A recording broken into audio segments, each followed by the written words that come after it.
Jam Media.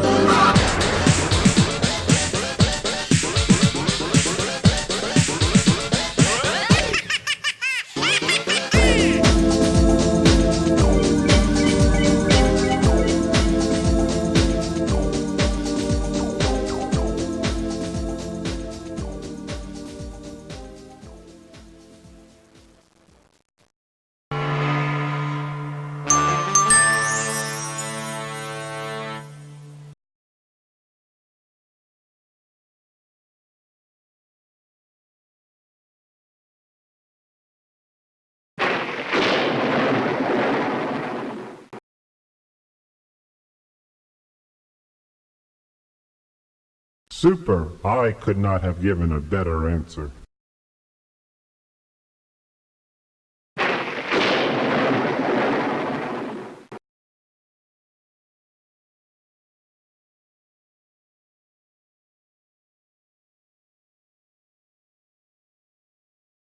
Very good for a mortal.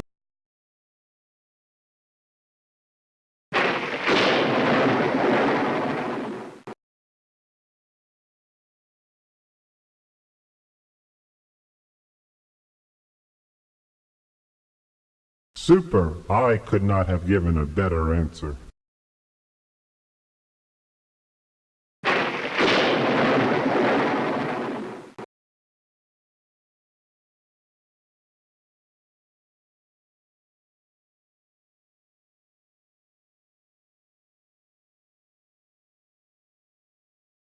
That answer is worthy of the gods.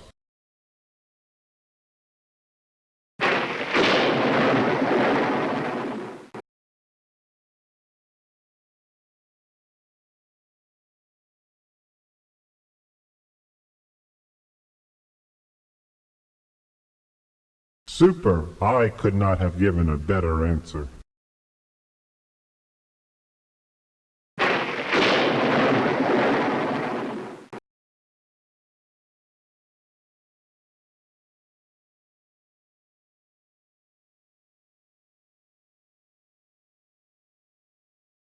Very good for a mortal.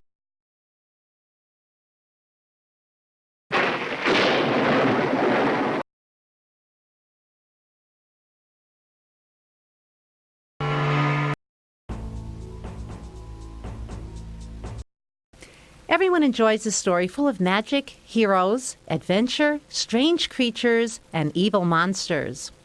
Before the invention of the alphabet and writing, people sat around the campfire or hearths, telling such stories.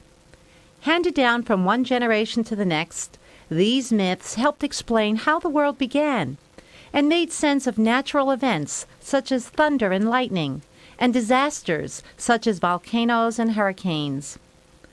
Almost 3,000 years ago, the people of Greece believed in many gods and goddesses who often showed human emotions such as anger and jealousy, as well as love and loyalty. The Greeks thought that these powerful gods were responsible for otherwise seemingly unexplainable events. Myths are stories that explain these events. Legends are stories based on historical events that became exaggerated throughout the centuries. These legends relate how Greek heroes conquered evil monsters and fought in the Trojan War. Get ready to enter the exciting world of ancient Greece.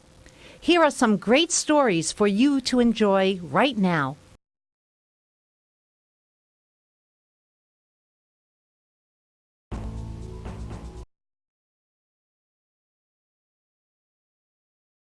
Atalanta, a beautiful princess, had been warned by an oracle never to marry. There were many young men who wanted to win her love. In order to discourage them, she announced a contest. "I will hold a race," she stated to each suitor. "If you can outrun me, I will marry you. But if I am faster, death will be your penalty." A few youths bravely accepted the challenge, but none could run faster than Atalanta. They were put to death without mercy. Then Hippomenes, a handsome young man, decided to pray to Aphrodite, goddess of love, to help him win the race. Aphrodite gave him 3 golden apples from a tree on her island of Cyprus and told him how to use them. Then the race began. At first Atalanta took the lead, but soon Hippomenes ran ahead of her. The crowd cheered the young man. Hippomenes, however, started to lag behind because he had trouble breathing. He quickly threw one of the golden apples just in front of Atalanta. Because she could not resist picking it up, Hippomenes sped ahead. When she caught up to him and passed him, he threw the second apple. Although she stopped once more to retrieve it, Atalanta soon overtook Hippomenes again. Since the finish line was just ahead, he threw the third apple away from the track. Hesitating a moment, Atalanta felt a strong urge from Aphrodite to catch the round golden object. Hippomenes reached the goal and won the contest. Atalanta and Hippomenes were married and lived happily for some time. But Aphrodite was insulted because the couple had forgotten to thank her. So the goddess had the couple changed into lions, animals of the hunt.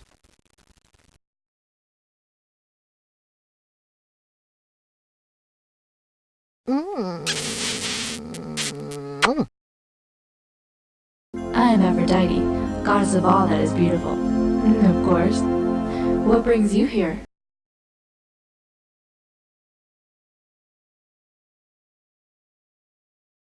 At a wedding on Mount Olympus, home of the gods, 3 goddesses, Athena, Hera, and Aphrodite, became involved in a contest in this manner. Eris, goddess of discord, felt insulted that she had not been invited to the wedding. Of course, no one wanted her there because she caused disagreement wherever she went.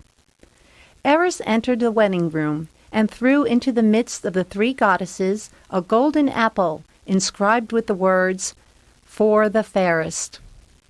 Because each goddess immediately said that she deserved the apple, Zeus was asked to make the decision. Not wishing to offend them, Zeus decided to let Paris, son of the king of Troy, award the apple to the fairest goddess. Then each goddess tried to persuade Paris to choose her. Athena promised him wisdom, and Hera offered him power. But Aphrodite told him she would give him the most beautiful woman in the world as his wife.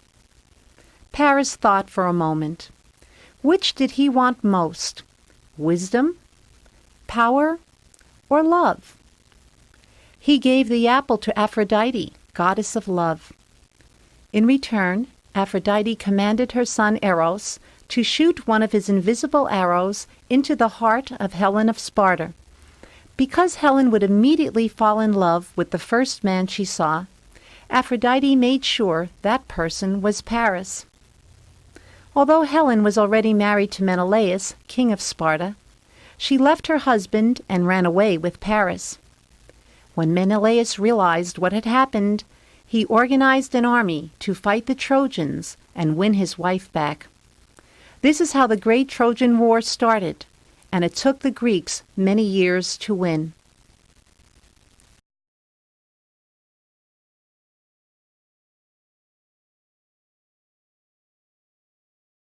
One day Aphrodite, the goddess of love and beauty, was playing with her young son Eros. The boy had a bow and arrows with a special power that caused anyone who was pierced to fall madly in love. By accident, Aphrodite wounded herself slightly with one of these arrows, but thought little of it. However, when Aphrodite encountered the young and handsome Adonis, she immediately fell in love with him.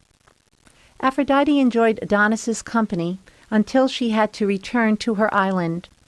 She warned Adonis to stay away from the wild animals in the woods while she was gone. Soon after, Adonis's dogs chased a boar, a type of wild pig. Adonis followed the animals and struck the boar with his spear. The wounded beast charged Adonis and sank his tusks into the youth. From high above, Aphrodite heard him groaning and guided her swan-drawn chariot to where he lay dying. She could do nothing to save her lover. In his memory, she mixed nectar, a sweet liquid secreted by plants, with his blood to form a red cup-shaped flower that would live for only a short time. This plant is called the wind flower.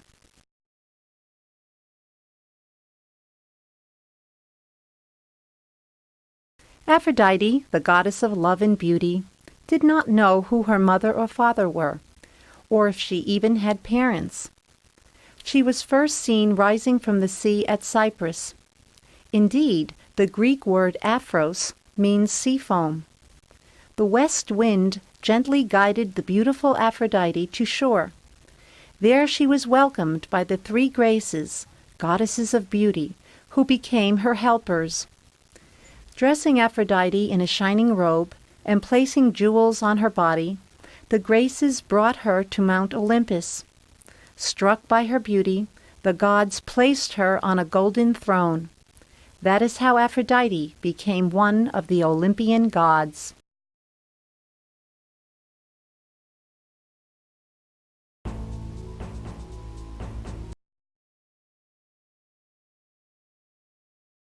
One day, Actaeon, son of King Cadmus, went hunting with his dogs and several friends near the sacred forest of Artemis, goddess of the hunt and moon. Wandering away from his companions, Actaeon came across the goddess bathing in a pool near her cave. Several of her nymphs tried to shield her body from the young man's view.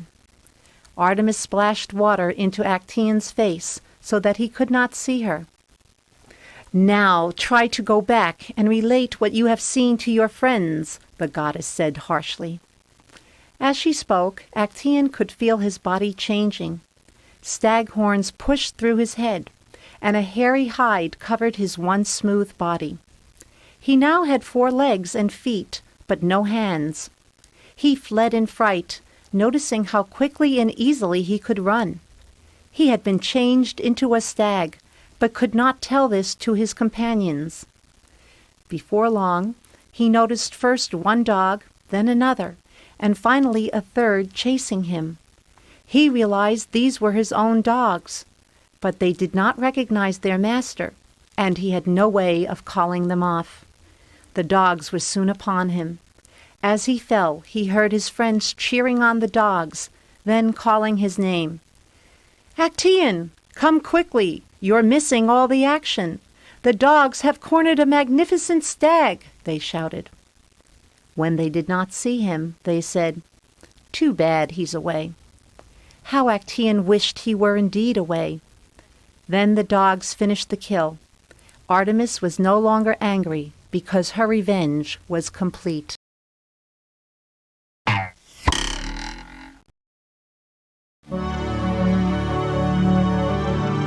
Have we any time to chat, brother? Yes, though only for a moment.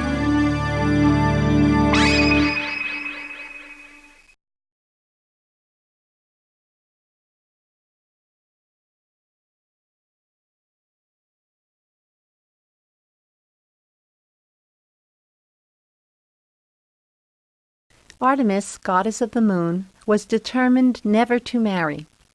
But she had a change of heart when she saw the handsome young shepherd Endymion. He was asleep under an oak tree while she rode above in her silver chariot. She decided to kiss him gently and put sweet dreams of herself in his mind.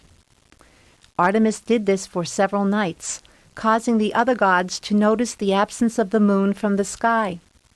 Spying on her, they realized she was in love with the youth. Zeus began to worry that Artemis would neglect her job as goddess of the moon. So he ordered Endymion to choose between dying in any manner he preferred, or being forever young but always asleep in a cave on Mount Latmos. Because he enjoyed the sweet dreams given him by Artemis, Endymion chose to sleep forever.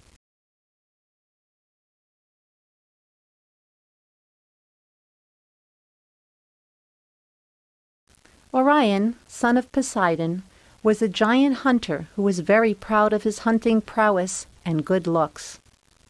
He also liked to chase the Pleiades, the 7 daughters of Atlas. Zeus came to their rescue by turning them into doves and later into stars, known today as the Pleiades. Because he was an excellent hunter in the forest, Orion won the admiration and love of Artemis, goddess of the hunt. When her twin brother Apollo noticed her affection for the hunter, he challenged her to hit a dark spot a great distance away. Accepting this challenge, Artemis aimed her arrow and hit the mark. Upon reaching her target, Artemis discovered that she had killed Orion. To honor him, she placed him in the heavens, where his dog Sirius follows him. This story explains the origin of the constellations Orion and the Pleiades, and of Sirius, or Dog Star, the brightest star in the constellation Canis Major.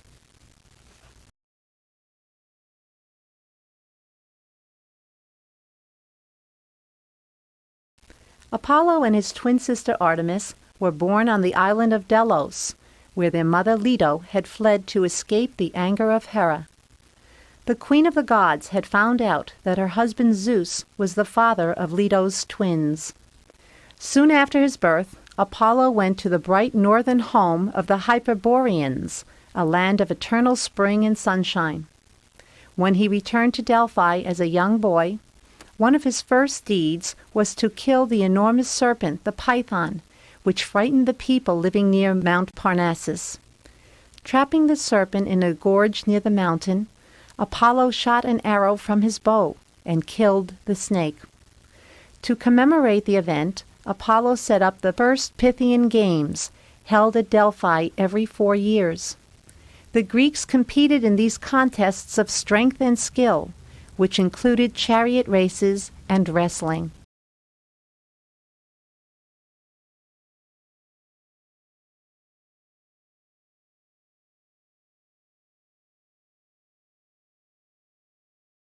Apollo had once teased Eros, the son of Aphrodite, saying, "The son of the goddess of love plays with such little arrows, trying to make others fall in love. Eros, you really do not know how to use your bow and arrows properly. You should have seen how I used mine during my fight with the python." "Apollo, I will show you how good I really am when you least expect it," warned the little god. "I am not afraid of your threats," Apollo laughed. Although Apollo soon forgot the incident, Eros did not. He saw Apollo in the company of Daphne, the daughter of a river god. He shot a tiny golden arrow at Apollo to make him fall in love with Daphne, and a leaden arrow at Daphne to make her dislike Apollo intensely. The more Apollo wanted to be with her, the more she fled from him. But Apollo caught up to Daphne and tried to hold her. As she prayed to her father to help her, she was changed into a beautiful laurel tree. Her hair became the leaves, her feet the roots, her arms the branches. To his dismay, Apollo found himself hugging a tree instead of the nymph he loved. Because Daphne was his first love, Apollo chose the laurel as his favorite tree. Its leaves are always green, in memory of Daphne's youth.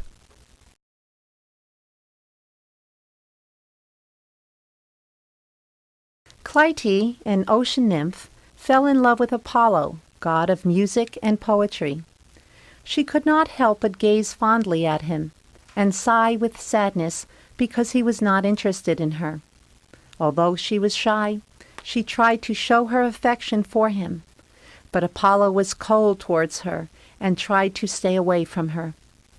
Terribly unhappy, Clytie began to neglect herself. She could neither eat nor drink. She refused to care about her appearance. Her hair became dirty and tangled, and her clothes torn. "I have no joy in my life, no reason to live," the poor nymph thought. Wasting away, until she was no more than skin and bones, Clytie never stopped loving Apollo. When she died, her legs took root in the ground, and her body turned into a slender stem. She was now a sunflower, still turning towards the sun, and following its course throughout the day.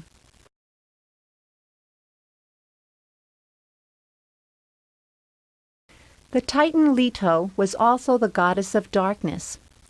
She had twin children, Apollo and Artemis, by Zeus, king of the gods. Hera, Zeus's wife, was very jealous of Leto and punished her whenever she could. Leto was forced to take her children from place to place to avoid Hera's anger. While they stayed in the mountain glens of the Muses, her son Apollo learned the art of music. He was so talented that he soon became the teacher of the Muses, and later the god of music and poetry. Leto's daughter Artemis was raised in a cave of Mount Cynthus. Hecate, queen of witches, became her guardian. In the forests of this area, Artemis learned the ways of the wild creatures. She became goddess of the hunt. When Artemis and Apollo were full grown, they sat on the council of the gods on Mount Olympus.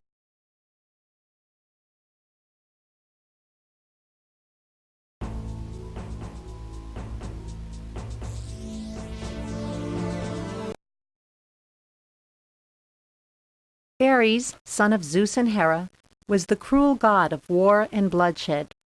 Because he was a bully, all the gods, including Zeus, did not like him. He enjoyed the fighting and killing that took place in battles.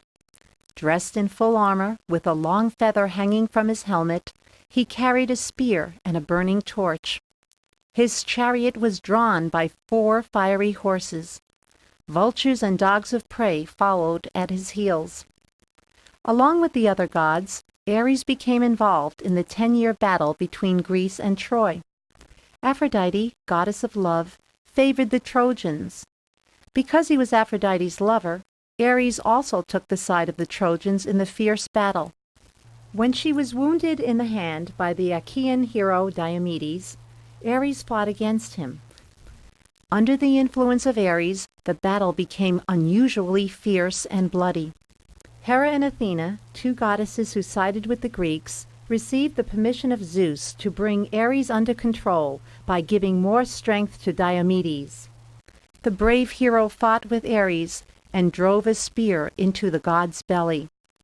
Feeling great pain as well as anger, Ares fled the battlefield. Arriving at Olympus, home of the gods, Ares protested Diomedes' cruel treatment. "You have a very savage nature," the unsympathetic Zeus told Ares. "But since you are a god, your wound will heal."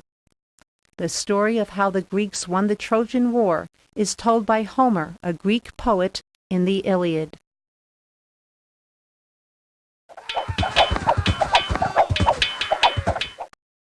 This had better be important, for I am Ares, god of war, and short on time.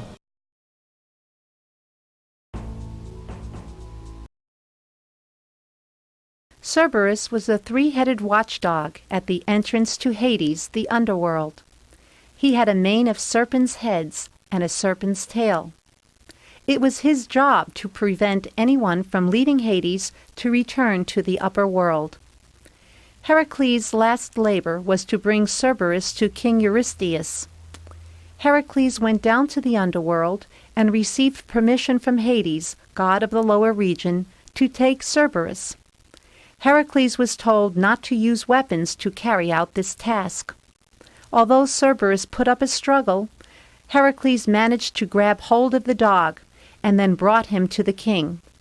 Heracles then returned Cerberus to Hades. You can read about Heracles' adventure in Heracles' 12 Labors.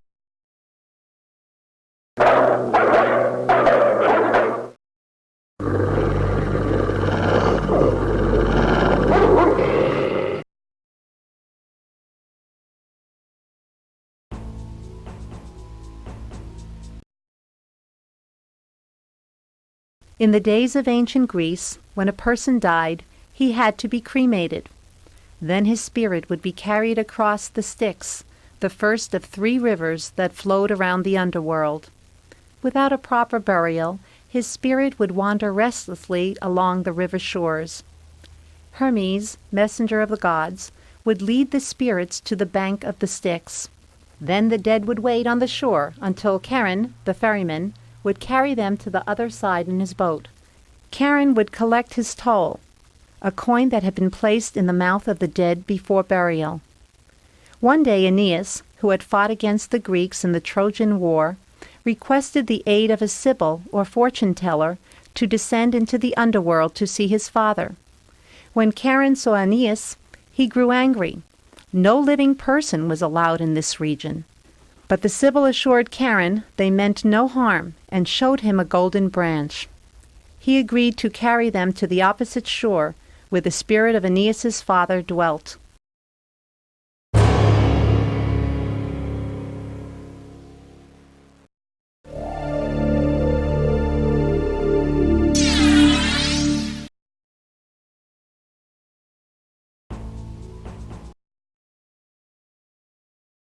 Hephaestus, the son of Zeus and Hera, was the god of fire and metalworking. In his forge on Mount Etna, the Cyclopes, huge giants with one eye in the middle of their foreheads, worked as his assistants. Together they made thunderbolts and a shield for Zeus, a chariot for Helios to lead the sun across the sky, and armor to be used in battle. Hephaestus also designed jewelry such as necklaces, which he gave as gifts. One day Hera and Zeus were having one of their many arguments.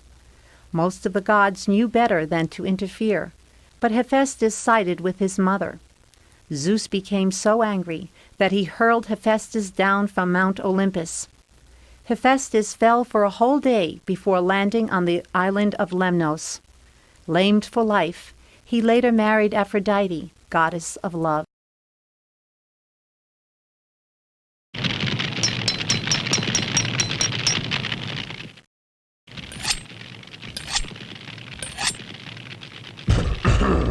Why have you come here?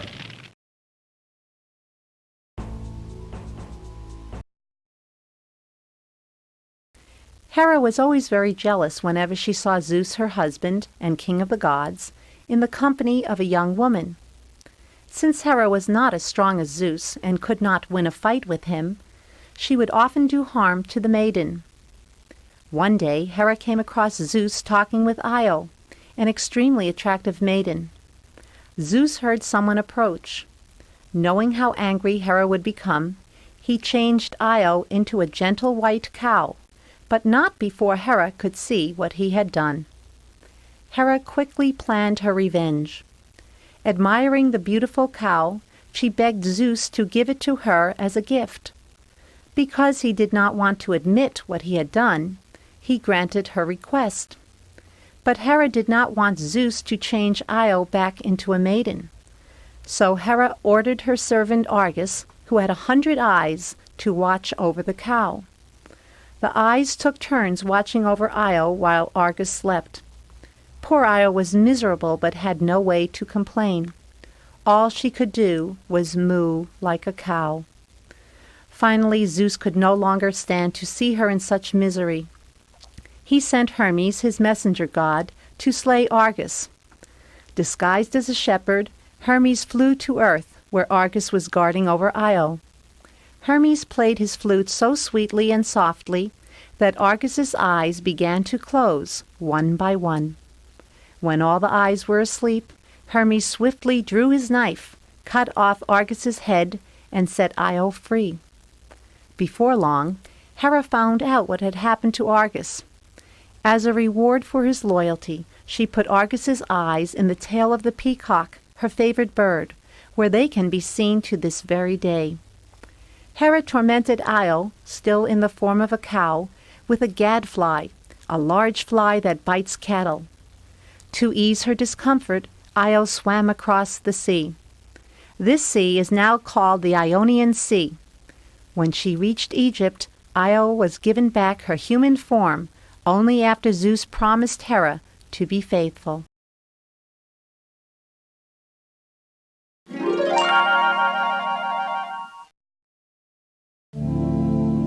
Welcome, I am Hera the Queen.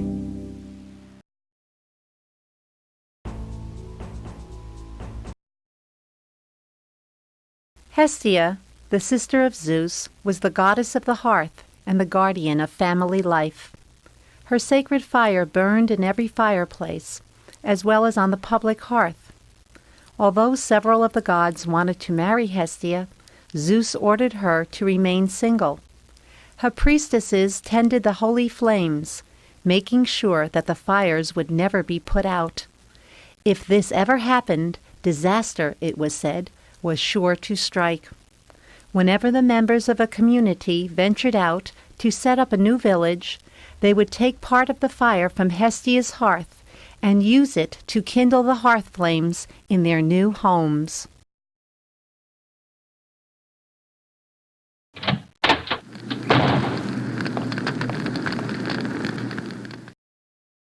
I am Hestia. Welcome home.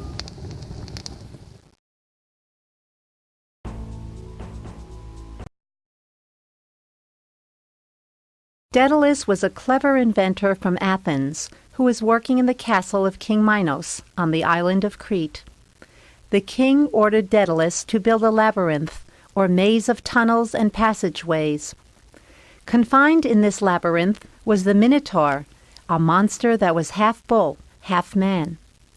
Every year the cruel king would sacrifice 7 young men and 7 maidens from Athens to the Minotaur.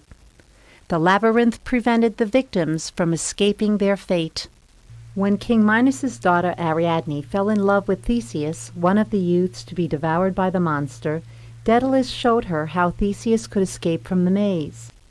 By unraveling a ball of twine as he walked through the labyrinth, Theseus found his way to the center of the maze.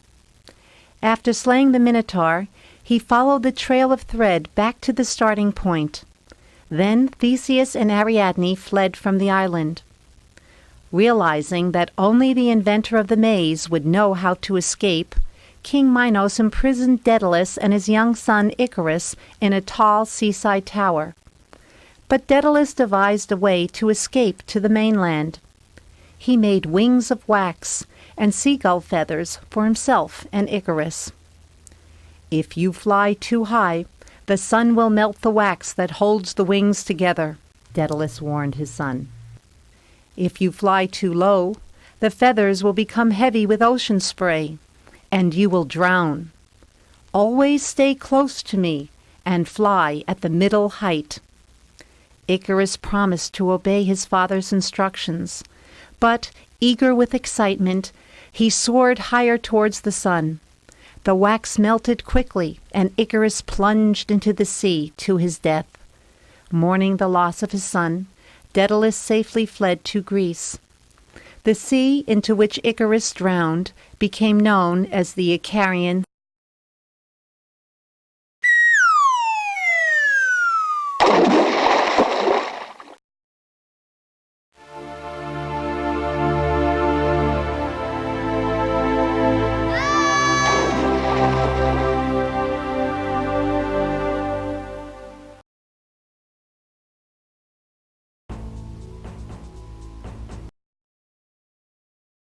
Ceyx, the king of Thessaly and son of the day star, was married to Alcyone, the daughter of Aeolus, god of the winds. They loved each other very much and could not bear to be apart. Ceyx decided to seek the advice of the oracle of Apollo to learn what the future held for him. In order to do this, he would have to make a long journey across the sea. Alcyone begged Ceyx not to leave her because she felt he would not come back alive. "The winds at sea are very strong," Alcyone reminded Ceyx. "Your ship might be tossed and broken to pieces. If you must go, please take me with you. Then whatever happens will happen to both of us." "Dear Alcyone," Ceyx replied, "I cannot take you. The journey may indeed be dangerous. Pray for my safe return." Alcyone watched her beloved husband set sail. She could not shake the strong feeling that he would never return.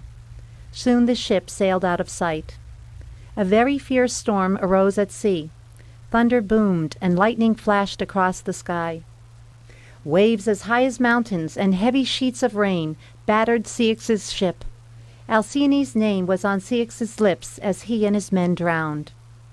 Unaware of her husband's fate, Alcyone prayed to Hera for his safe return. Hera took pity on her and called her own messenger Iris, goddess of the rainbow. "Go to the house of Somnus, the god of sleep. Tell him to send a dream to Alcyone so that she may learn the truth about Ceyx, Hera ordered Iris.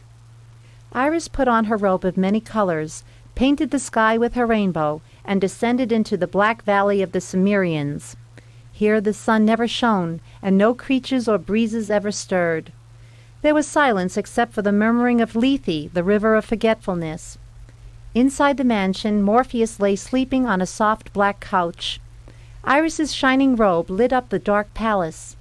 Iris woke Morpheus up so he could hear her message. She quickly left, lest she too would fall asleep forever.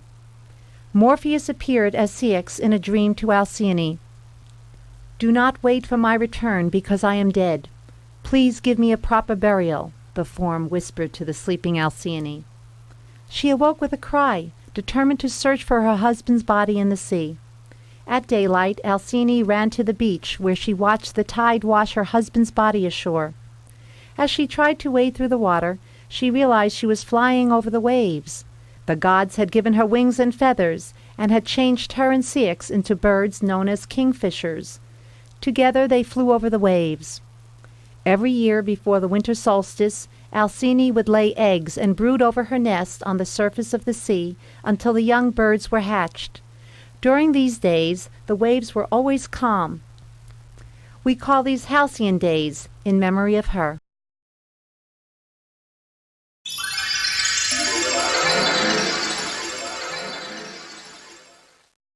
I am Iris, goddess of the rainbow. What is it that you seek?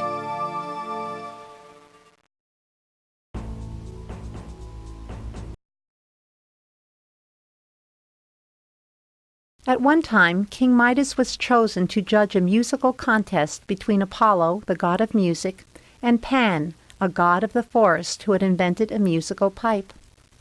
Even though Apollo was the better musician, Midas decided in Pan's favor. Full of anger, Apollo changed the king's ears into those of a donkey. Embarrassed by his donkey ears, King Midas always wore a tall hat. His barber was the only one aware of the king's new ears. The barber promised never to reveal the secret, but couldn't keep it to himself. So he dug a hole in a field and whispered the secret into it. "King Midas has donkey ears." But the secret was not safe in the ground. Reeds around the hole repeated the secret every time the wind blew. Soon everyone knew why the king wore the tall hat. Because he could not bear the shame, King Midas gave up his kingdom and took shelter in the forest.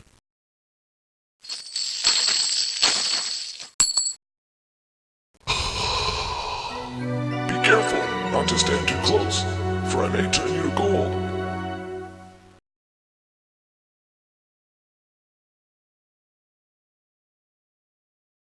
Because King Midas once helped Dionysus, the Greek god of wine granted his request that everything Midas touched would turn into gold. Midas was a very rich king, but now he thought he would be happier than ever before. And so, when Midas reached out to touch the flowers in his garden, the roses turned into golden blooms. Midas was quite pleased with himself as he watched the instant transformation of everything he touched. Oh, he could hardly wait to show his beloved daughter his new power.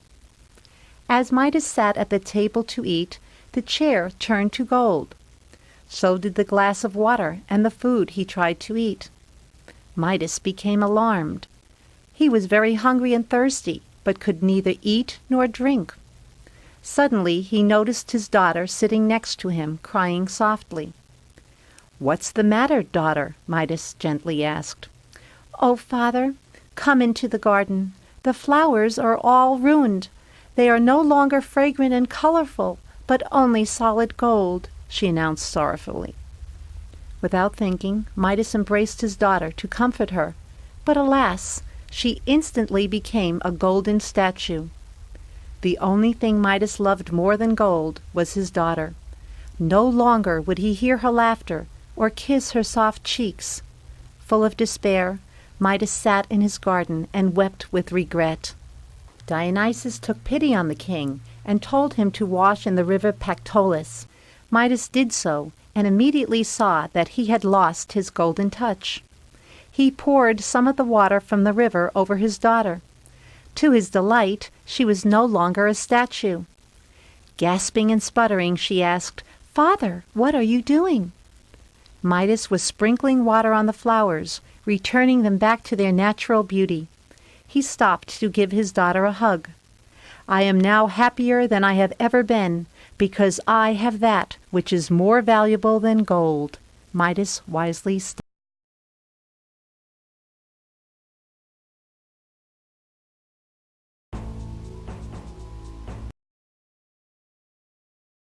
Typhon, father of the Chimera monster, the Hydra and Cerberus, was a monstrous giant of enormous length. He had 100 fire-breathing heads and 100 arms and legs that were in the shape of snakes. In the great battle against the gods, Typhon sided with the Titans, a race of giants. Typhon managed to chase away all of the gods except for Zeus. He was even able to wound Zeus, but was struck down by one of Zeus's thunderbolts. As a punishment, Zeus banished Typhon to Tartarus, under Mount Etna, the most terrible section of the underworld. Typhon was imprisoned in this bottomless pit under the earth, a region of eternal darkness. Buried alive, he struggled to get loose, causing the land to shake with earthquakes. His breath came up through the mountain as a volcano.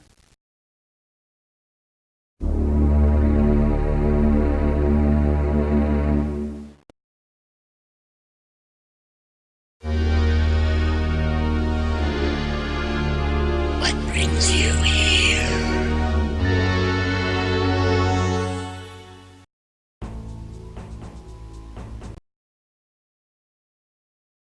Demeter, goddess of grain and agriculture, had a lovely daughter Persephone, whom she dearly loved.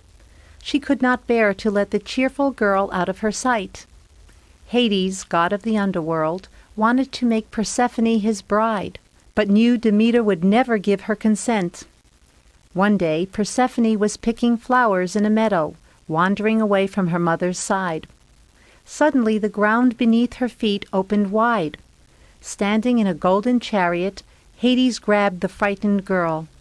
4 black horses drew the chariot back to Hades' underground palace. Not even Persephone's cries could save her as she vanished without a trace. Hades tried to comfort Persephone and make her feel welcome in his home, but she refused to accept his gifts of precious jewels, a crown when she became his queen, and even the tempting foods he prepared for her. She knew that those who ate in the underworld could never return to earth. Persephone missed the sunshine, flowers, and birds, but most of all, she missed her mother. Meanwhile, Demeter had been searching in vain for her daughter. No longer concerned about nature and the harvest, Demeter refused to let anything grow while Persephone was missing.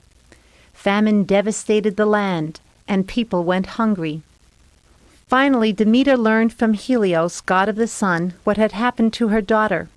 Demeter begged Zeus to help get her daughter back. Zeus promised to order Hades to send the girl home. Meanwhile, Persephone languished in the underworld. Weak from lack of nourishment, she nibbled a few seeds from the pomegranate fruit. Although Hades had to obey Zeus's order to release Persephone, he would not allow her to leave permanently.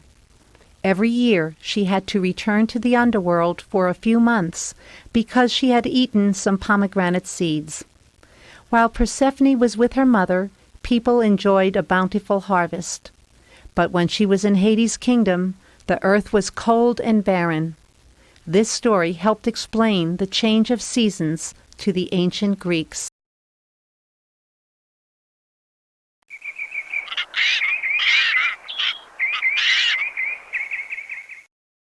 I am Demeter, mother of Persephone and goddess of nature.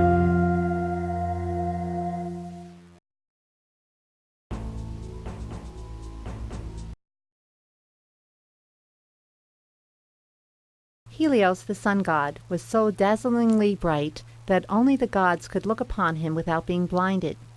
He had a son, Phaethon, by a mortal maiden named Clymene.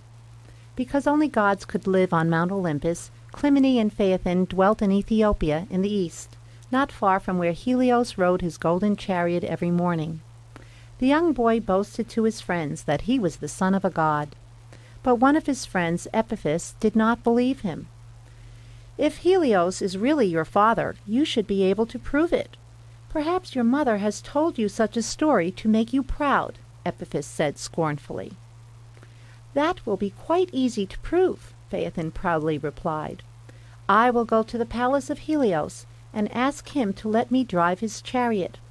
Look up into the heavens tomorrow morning and watch me guide the chariot across the sky." Clymene told Phaethon how to reach the ivory palace just below the eastern horizon. The journey did not take long, and soon Phaethon arrived at the silver doors of the palace. Since Helios was seated on his throne, Phaethon could not look directly at his father's brilliantly shining face. Shielding his eyes, Phaethon explained that he had come to get proof that Helios was really his father. "Indeed, you are my son," Helios said fondly. "I will grant you whatever you ask to show that this is true." "Let me drive your chariot across the sky tomorrow," Phaethon asked, his voice full of excitement.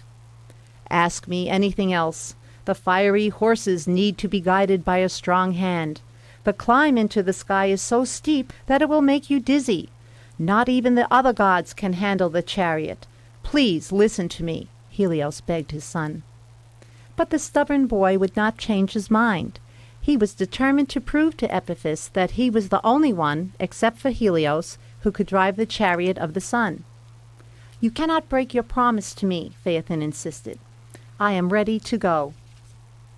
With a sad heart, Helios ordered his chariot of gold with silver-spoked wheels to be brought out. There was room inside for only one driver to stand and hold the reins. Around the front and sides was a rail, and the back was open. Helios rubbed magic oil on Phaethon's skin to protect him from the intense heat of the fire-breathing horses. Then Helios watched as the chariot sped away. Soon the horses realized that there was a new driver out of control, who did not even know the course. Without Helios at the reins, the horses sped so high in the sky that the warmth and light of the sun could not reach the earth, and the land froze. Then they plunged so close to the earth that the heat from the chariot burned the land and trees. This is how the great North African plain became a desert. Meanwhile, Phaethon, dizzy and tired, let go of the reins, trying to steady himself in the reeling chariot. When the people on earth begged Zeus to save them, he hurled a thunderbolt at the frightened Phaethon, killing the boy instantly. The horses fled back to their master's stable. Zeus then changed Phaethon's grieving mother and sisters into poplar trees. These trees shed tears of amber in memory.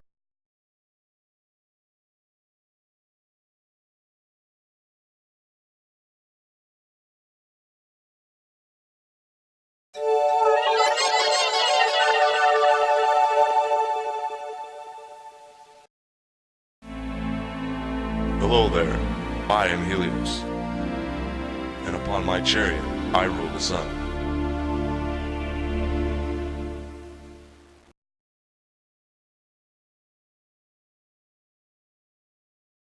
Heracles, the son of Zeus, was a very strong god with a very short temper. Hera, the wife of Zeus, was jealous that Zeus had been unfaithful to her. In a fit of anger, she forced Heracles to kill his wife and children. As punishment, he had to serve his cousin, the king of Mycenae, for 12 years. The king gave Heracles 12 dangerous labors or tasks to perform. One of these labors required Heracles to kill Geryon, a monster with 3 bodies and 3 heads, and to bring back his oxen, which were guarded by a 2-headed dog. Heracles traveled far to find the island of Erythea, on which Geryon lived. On his journey, he raised from the earth 2 mountains for guidance. These pillars, known today as the Straits of Gibraltar, were called the Pillars of Heracles by the ancient Greeks. Because the intense heat of the sun bothered him greatly, Heracles shot several arrows at the golden orb. "Who is so bold as to use the sun as a target?" thundered Helios, the sun god, as he gazed at the earth below.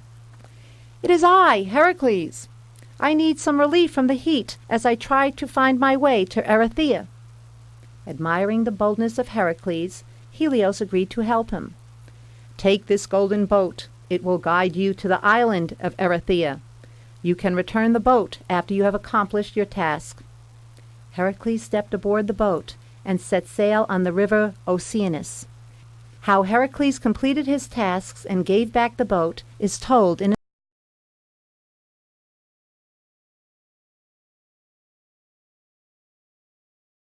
When Odysseus, the Greek hero of the Trojan War, was sailing home to Ithaca, his ship stopped at the island of Helios. The crew saw a large herd of cattle belonging to Helios, the sun god. The sailors knew they were not allowed to touch the sacred animals. While the men rested on this island, they ate only the food they had brought on their ship. But after a month of waiting for gusty winds to let up, they became very hungry. "Although our food is gone, we must not kill any of Helios's cattle," Odysseus warned his men. "We will be severely punished if we eat the animals." But one sailor refused to obey. "We can sacrifice some of the cattle to the gods and then eat the meat.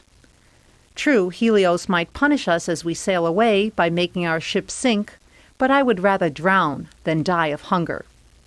The crew agreed with him and waited until Odysseus fell asleep. They slaughtered the biggest and fattest cow. Odysseus awoke to the smell of roasting meat. He feared the anger of Helios. When the sun god found out what the men had done, he went to Zeus for help. "O mighty Zeus, help me punish these mortals, or I will refuse to shine my light on earth. Then darkness will descend forever," Helios told the ruler of the gods. "Odysseus and his men will regret their actions," Zeus promised Helios. "I will calm the wind so the ship can leave the island. When the ship is far out at sea, I will send a storm and hurl a thunderbolt at it." Zeus kept his word. The bolt struck the ship, splitting it in the middle. The men were thrown into the water and soon drowned in the stormy waves. Only Odysseus survived by clinging to one of the ship's sails. After drifting at sea for 9 days, he landed on the island of Ogygia, where the goddess Calypso nursed him back.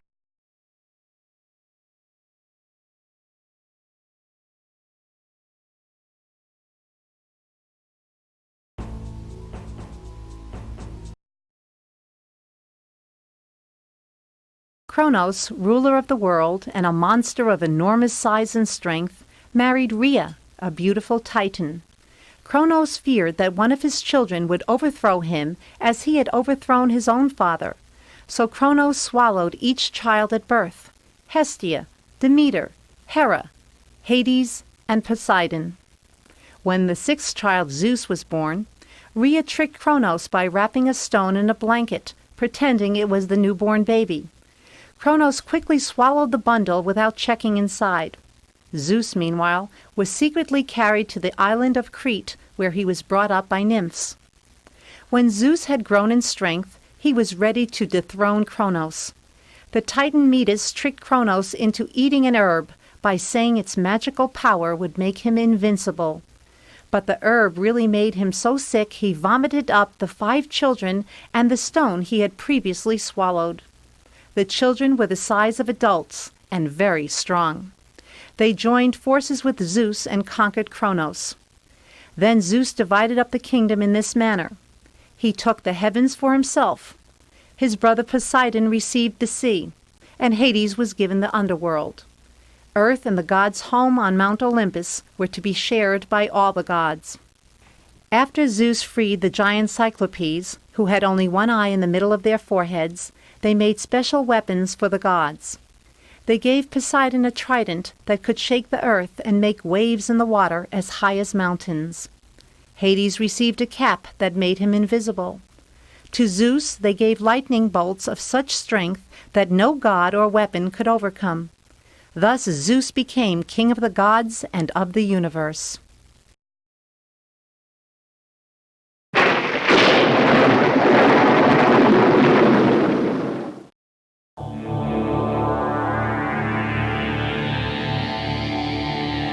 Respect the presence of Zeus.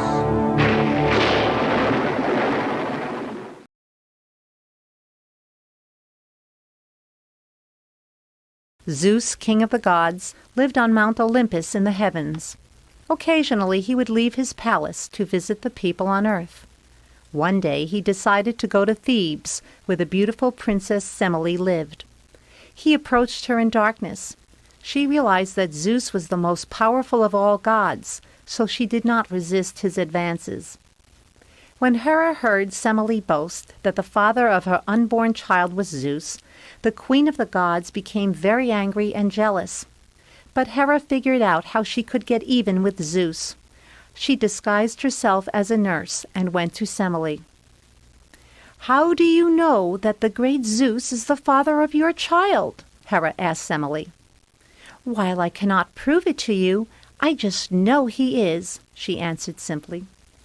"Well, if Zeus is indeed the father, he will do anything you ask. Demand to see him in all his glory. That will be proof enough." Hera smiled. She knew that if Zeus appeared to the princess like that, Semele would be burned by the brilliance of his glory. So the very next time Zeus visited Semele, she demanded that he reveal himself to her. Despite his plea not to do this, she insisted. With great sadness, Zeus showed himself as the glorious king of the gods.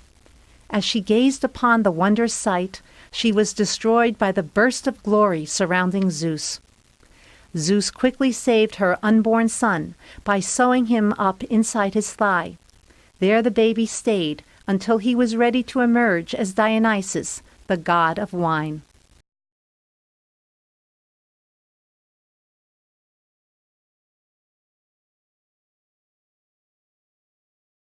One day Zeus looked down at the earth from Mount Olympus and noticed Callisto, a beautiful nymph of the forest. She was an attendant of Artemis, goddess of the forest. Artemis did her best to keep men away from her nymphs. Zeus disguised himself as Artemis when he visited Callisto. Later, the real Artemis became angry with Callisto because the nymph bore a son whose father was Zeus. When Artemis was about to shoot Callisto with her bow and arrow, Zeus quickly changed the nymph and her son into bears. He then put them both into the heavens, where they are recognized today as the constellations of Ursa Major and Ursa Minor, or Great Bear and Little Bear.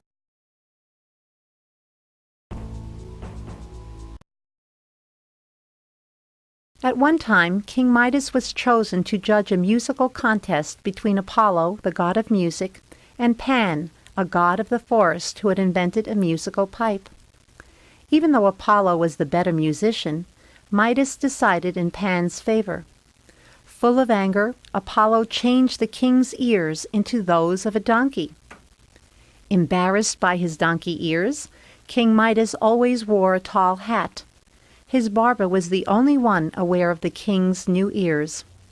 The barber promised never to reveal the secret, but couldn't keep it to himself. So he dug a hole.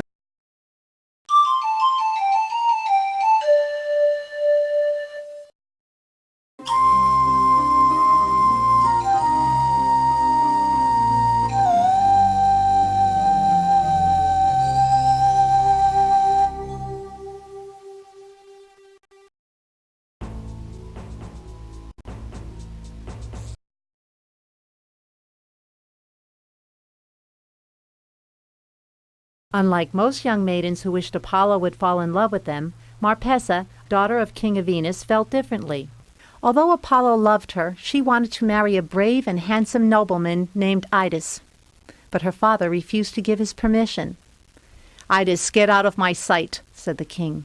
"If you ever set foot in my kingdom again, I will have you put to death." Full of despair, Idas got ready to leave. But Poseidon, god of the sea, decided to help the young lovers. "The chariot that I'm about to give you has a pair of wings attached to it that will make it go swifter than any other. Also, the horses are the fastest in the world," Poseidon told Idas. "Elope with Marpessa and be happy." Idas eagerly explained the plan to Marpessa. "Meet me tonight at the well where the servants draw water for your household," he instructed her. When she saw Idas in the mighty chariot, Marpessa climbed in next to him. Immediately the chariot sped away. When her father realized she was gone, he set out in his own chariot, but he could not find the couple. Meanwhile, Apollo watched everything in anger. "Why should Idas have Marpessa? I will command him to give her to me," the god decided. It was easy for Apollo to overtake the chariot and to grab the reins. Idas was determined not to give in. Poseidon admired the young man's courage and asked Zeus to see that justice would be done in this unequal contest. Zeus agreed and sent thunder throughout the air. Realizing that the thunder was a sign from Zeus, Apollo bowed down in fright. "Let Marpessa choose who will be her husband," ordered Zeus. "I promise you happiness forever," Apollo told Marpessa. "I will give you the gift of prophecy, of knowing the future." Then it was Idas's turn. He spoke very humbly to Marpessa. "All I can give you is love." Marpessa could not wait for him to finish speaking. Holding his hand, she declared, "I choose Idas to love, now and forever. We will love each other even when we are old, whereas Apollo would soon get tired of me." When Poseidon congratulated the young couple, Apollo slipped quietly away, unhappy but no longer angry.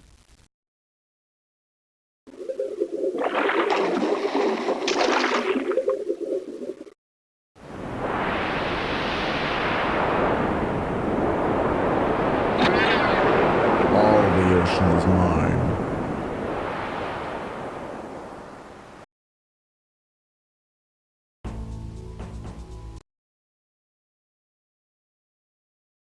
The 9 Muses were the daughters of Mnemosyne, Titaness of memory, and Zeus, king of the gods. The Muses were the goddesses of memory, inspiration, song, music, poetry, art, and the sciences. Apollo, god of light and poetry, was the guardian of these goddesses who lived on Mount Helicon.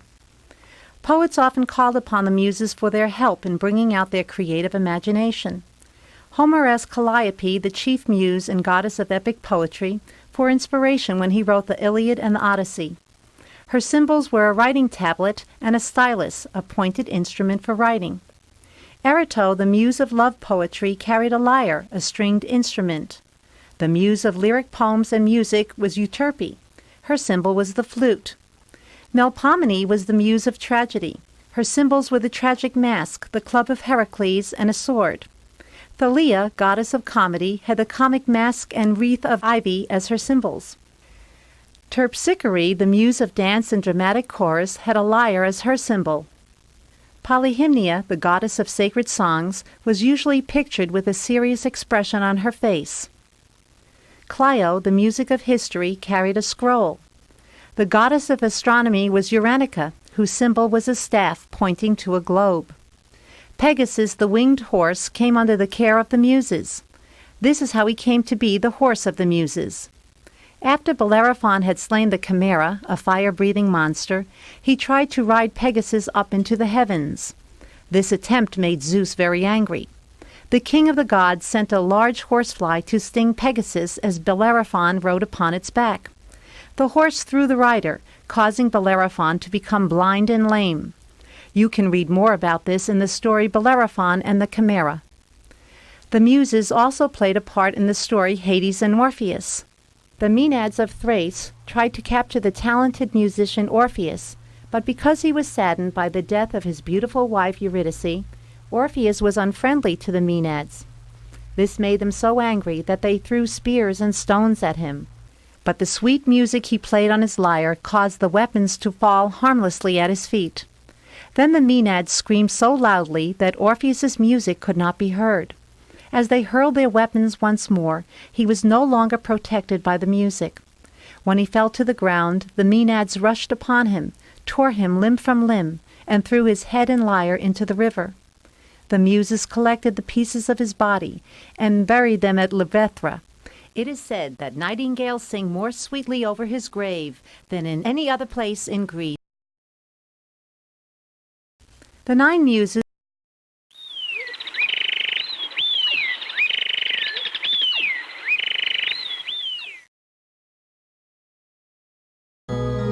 We, the Muses, are goddesses of the art. Orpheus.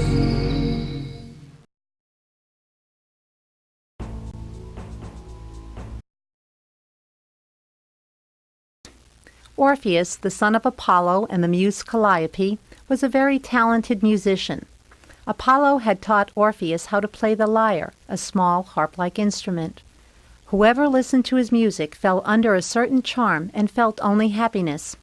Even wild beasts were tamed by the musical sounds from his instrument.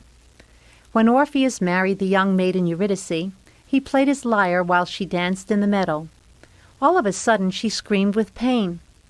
"Alas, I have stepped on a snake!" she exclaimed in horror. The snake's poisonous bite quickly killed the new bride. As she descended into the underworld where Hades ruled, the heartbroken Orpheus could no longer play his lyre. He decided to go to the region of the dead in search of his bride. "I will ask Hades to give me back my sweet wife," Orpheus thought. "Although the dead are not allowed out of the underworld, perhaps Hades will make an exception. Maybe my music will soften his heart and make him return Eurydice to me."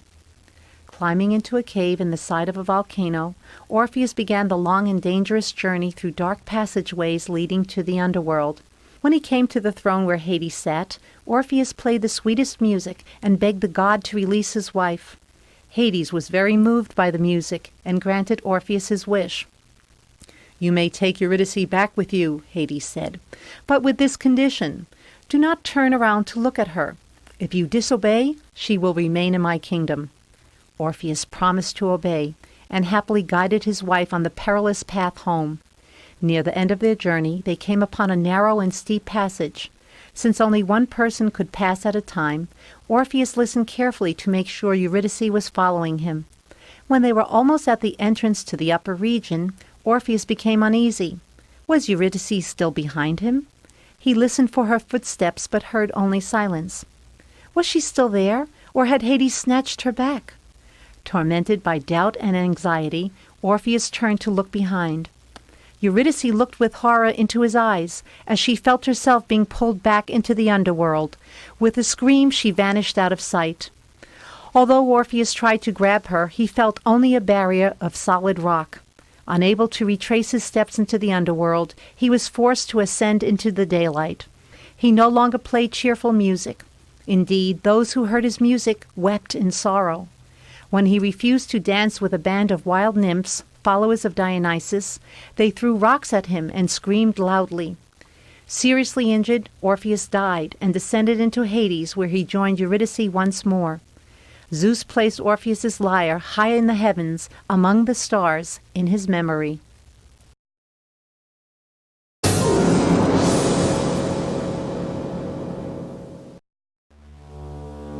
Why have you disturbed me, Hades, ruler of the underworld?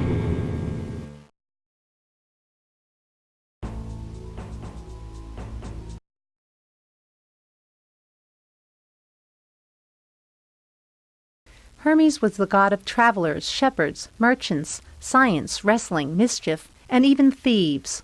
His parents were Zeus, king of the gods, and Maia, the daughter of a Titan. She lived in a cave where no one, not even Zeus's wife Hera, could find her. This is the story of how Hermes, while still a baby, stole cattle belonging to Apollo, the sun god, and invented the lyre on the same day. Hermes sneaked out of the cave and headed for the pasture where Apollo's snow-white cows grazed. Hermes stole 50 cows by covering their hooves with bark and tying brooms to their tails to erase their own tracks. Leading the cows to a grove, Hermes sacrificed 2 of the animals to the gods. He used the guts of these cows to make strings. Then he took an empty tortoise shell and made holes in opposite edges. Next, he drew the string through the holes. He plucked the strings to produce beautiful musical sounds. He had just invented the first lyre, a kind of harp. Tired by all this work, he took the lyre back to his cave and fell asleep. Apollo was furious when he discovered the theft of his cattle. A shepherd told him how Hermes had stolen the cows. Apollo went to the cave, woke up Hermes, and demanded the return of his animals. But Hermes lied by insisting he did not even know what a cow looked like. Only when their father Zeus ordered him to tell did Hermes show where the cows were hidden in the forest. Hermes began to play the lyre, soothing the angry Apollo. By now Apollo, who was also the god of music, was in a good mood and wanted Hermes' lyre in exchange for the herd of cattle. Hermes gladly agreed to the swap. From that time on, Hermes never stole or told another lie. When Hermes was older, Zeus made him the messenger of the gods and gave him sandals and a hat with wings so that he could move quickly from place to place. Hermes was well liked by all the gods and mortals. I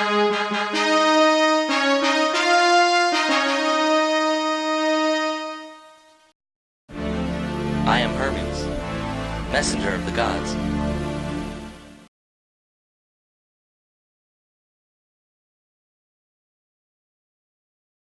Hera, wife of the most powerful god Zeus, was angry at Hermes, messenger of the gods and inventor of the lyre, a stringed musical instrument. Hermes had played the lyre to lull Hera's 100-eyed monster Argus to sleep, so that a young maiden Io could escape. As soon as the horrible beast had closed its eyes, Hermes cut off its head and set Io free. Now Hera wanted Hermes to be punished for Argus's death. All the gods sat in council on Mount Olympus to judge Hermes.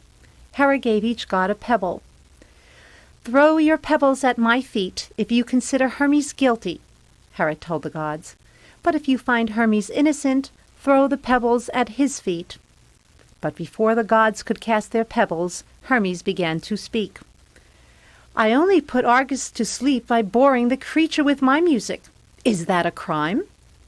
Thus Hermes persuaded many of the gods to toss their pebbles at him. Soon he was buried in a big pile of stones, covered all the way up to his head. Whenever travelers needed help to find their way, they would place piles of stones along the paths. They believed that Hermes stood inside the piles, guiding them on their journey. These stone markers were the first cairns.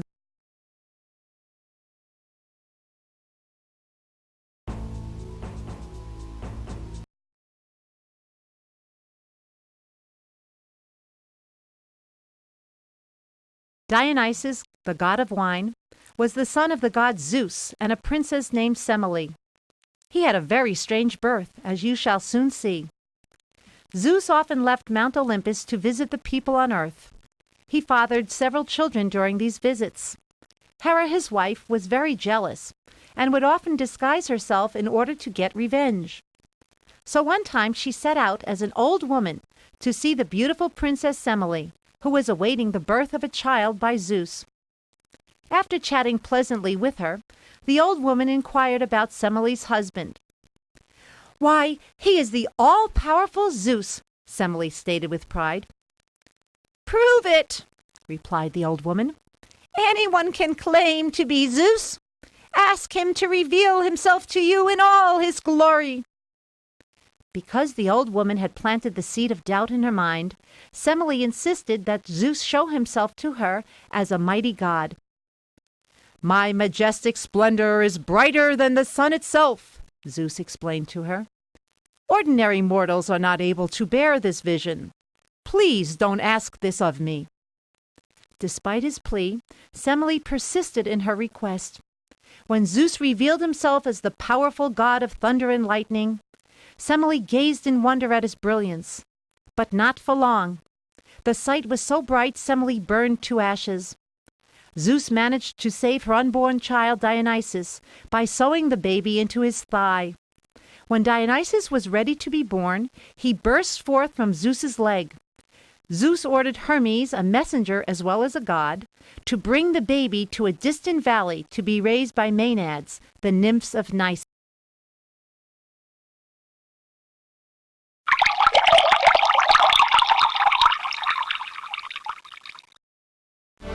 I am Dionysus, god of wines.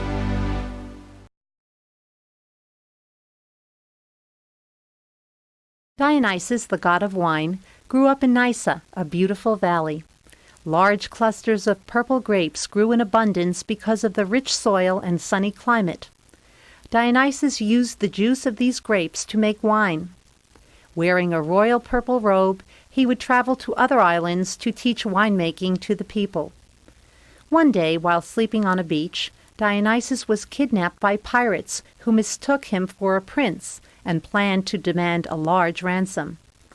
"Please return me to Greece," Dionysus begged the pirates. "I am not a prince, but the god of wine. I have no riches, only wine." But the pirates refused to believe him and laughed scornfully in his face. That is when Dionysus decided to show himself in all his splendor as a god. At his bidding, vines heavy with ripe, juicy grapes entwined the oars, the mast, and soon the entire ship. When the pirates jumped overboard in horror, Dionysus turned them into dolphins so they would not drown. To this very day, dolphins are considered to be the most human-like creatures that live in the sea.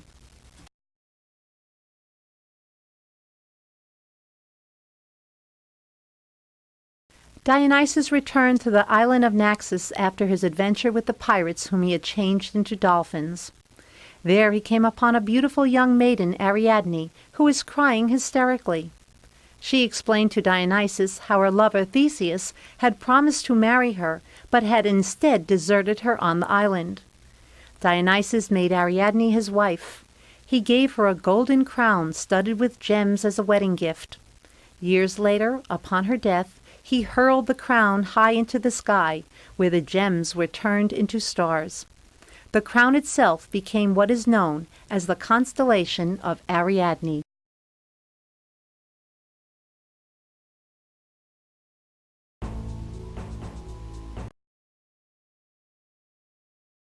Athena's parents were Zeus and Metis, goddess of wisdom.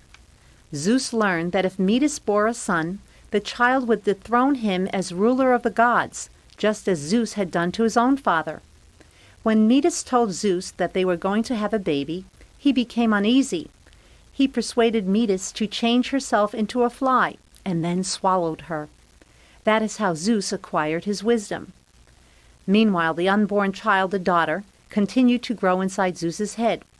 When he could no longer stand the pounding headaches, his son Hephaestus, a skilled artisan, used his axe to split open Zeus's head.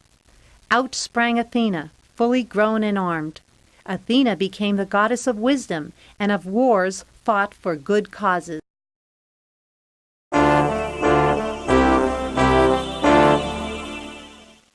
am Athena, goddess of war and wisdom.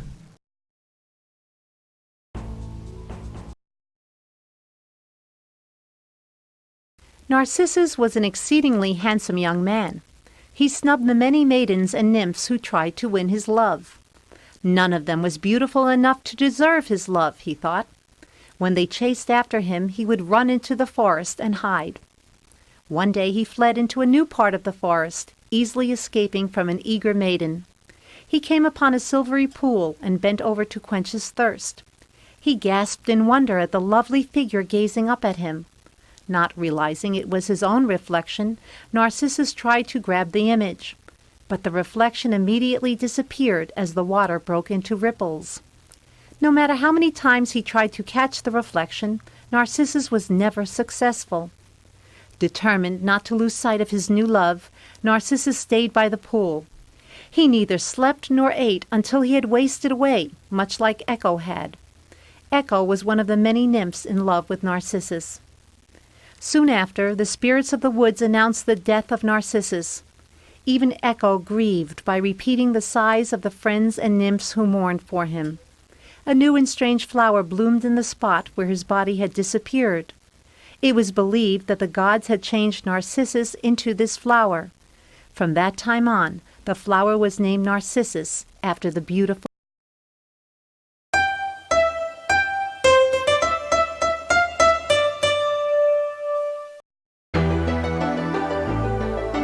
I can only speak with you but for a moment.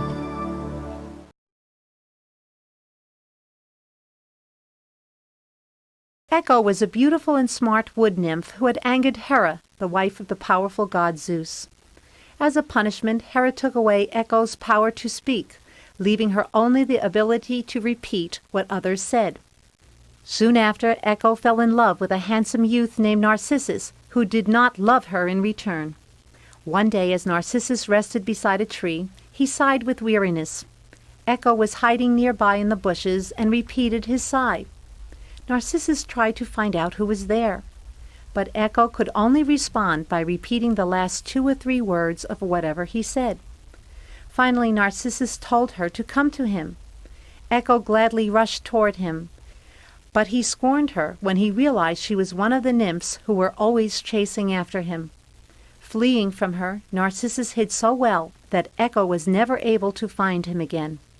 Filled with sorrow, Echo wasted away until she was nothing more than a voice in caves and on cliffs, repeating the calls and cries of those who wandered there. Echo prayed to Aphrodite, the goddess of love, to make Narcissus fall in love with someone who would never return his love. Aphrodite granted her prayer, but that is another story.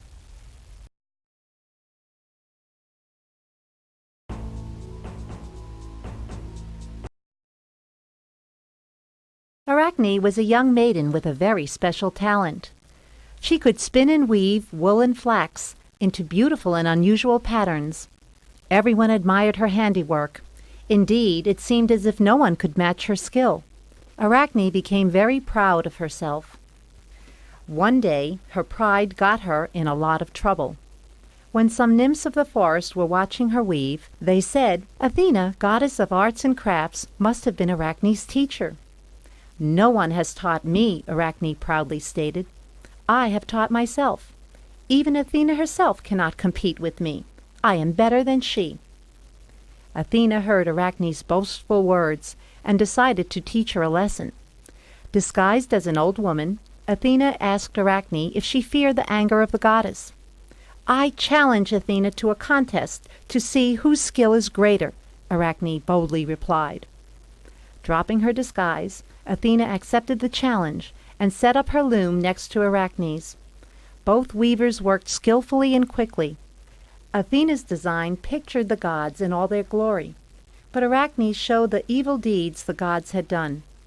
To punish her, Athena took away Arachne's skill and changed her into a new kind of creature, a spider. Now Arachne could spin only thin, delicate, colorless webs. No longer could she boast about her talent.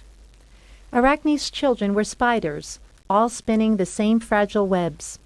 Because Arachne was the first spider, her children have been given the scientific name arachnids.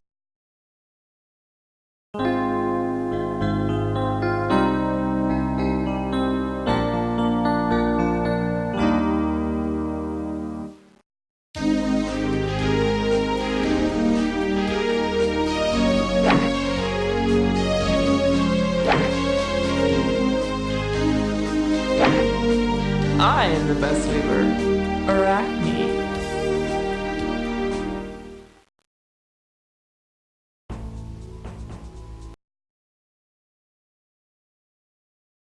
Apollo had once teased Eros, the son of Aphrodite, saying, "The son of the goddess of love plays with such little arrows."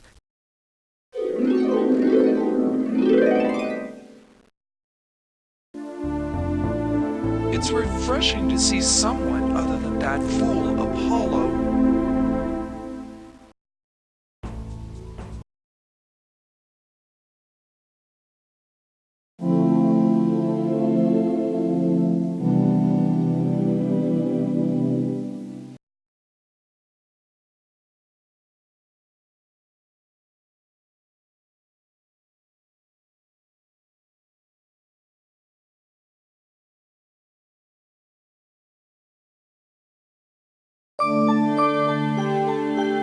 Hello, what do you want?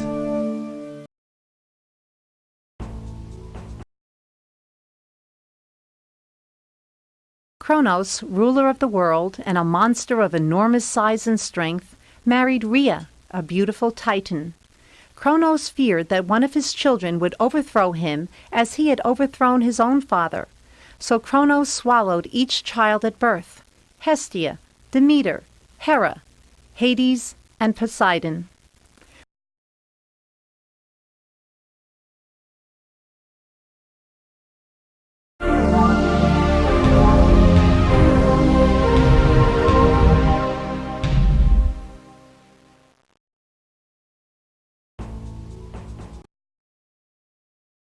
The Hydra was a giant water serpent with 9 heads. Its father was Typhon, a fire-breathing giant with 100 heads, arms, and legs. Its mother was Echidna, a monster that was half woman, half serpent. The Hydra frightened the people living in the region of the Lerna River in Argoli. Heracles' second labor was to kill the Hydra. This task was difficult because the Hydra's middle head was immortal.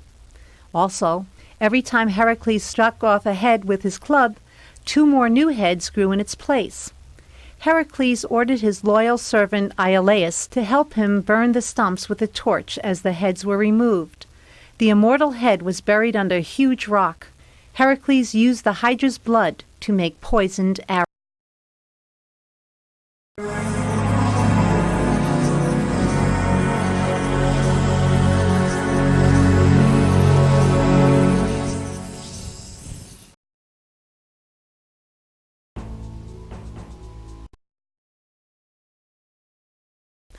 As a punishment for the death of a son, King Minos of Crete demanded from Athens a tribute of 7 maidens and 7 young men every year.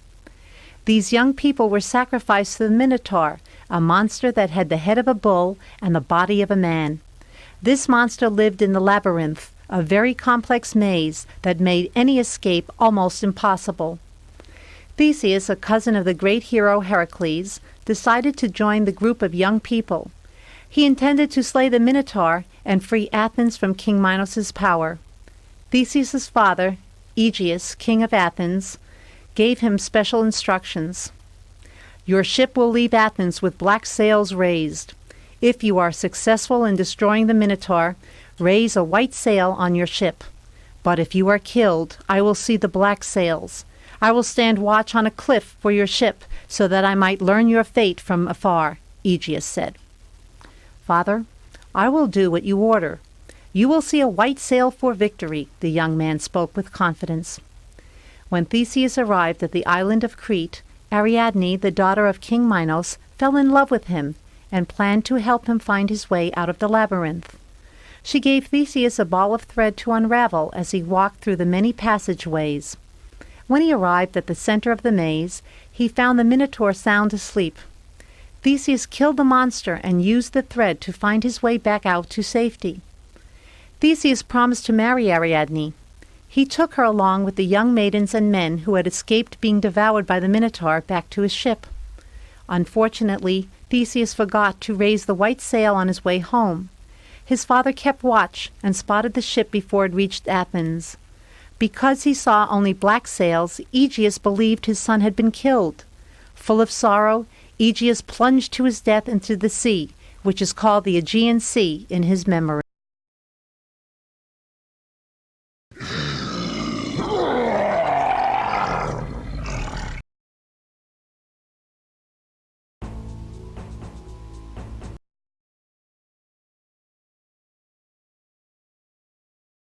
Acrisius, king of Argos, had only one child, a beautiful maiden named Danae. When he was told by an oracle that his daughter's son would one day kill him, he became determined to avoid his fate. He locked up Danae in a tower so that no man would ever marry her. Every day the king would visit his daughter and peer at her through the small window of the tower. Surely no one would be able to touch her, Acrisius thought. He did not realize that he could never escape from what the gods had in store for him. Danae often sang sweet melodies to help pass the time. One day Zeus, king of the gods, was passing over the tower where Danae was imprisoned. Delighted by her songs, Zeus stopped to see who the singer was. He changed himself into a golden rain shower and passed through the small tower window.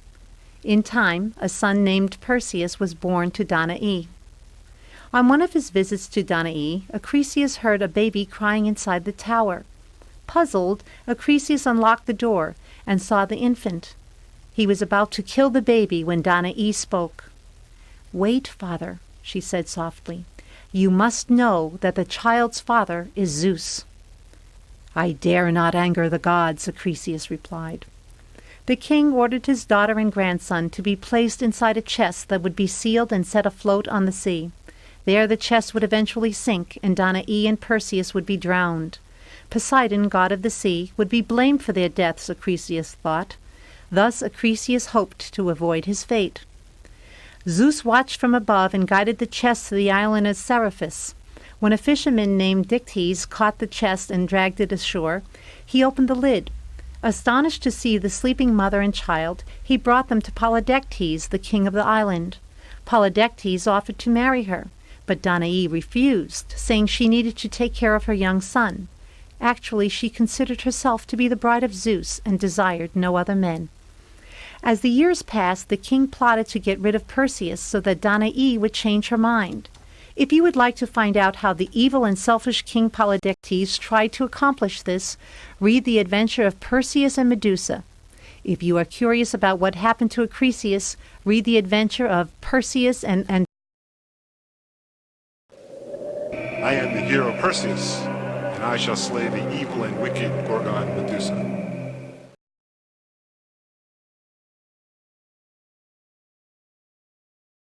Perseus, son of Zeus and Danae, a mortal princess, grew to be a brave but proud young man.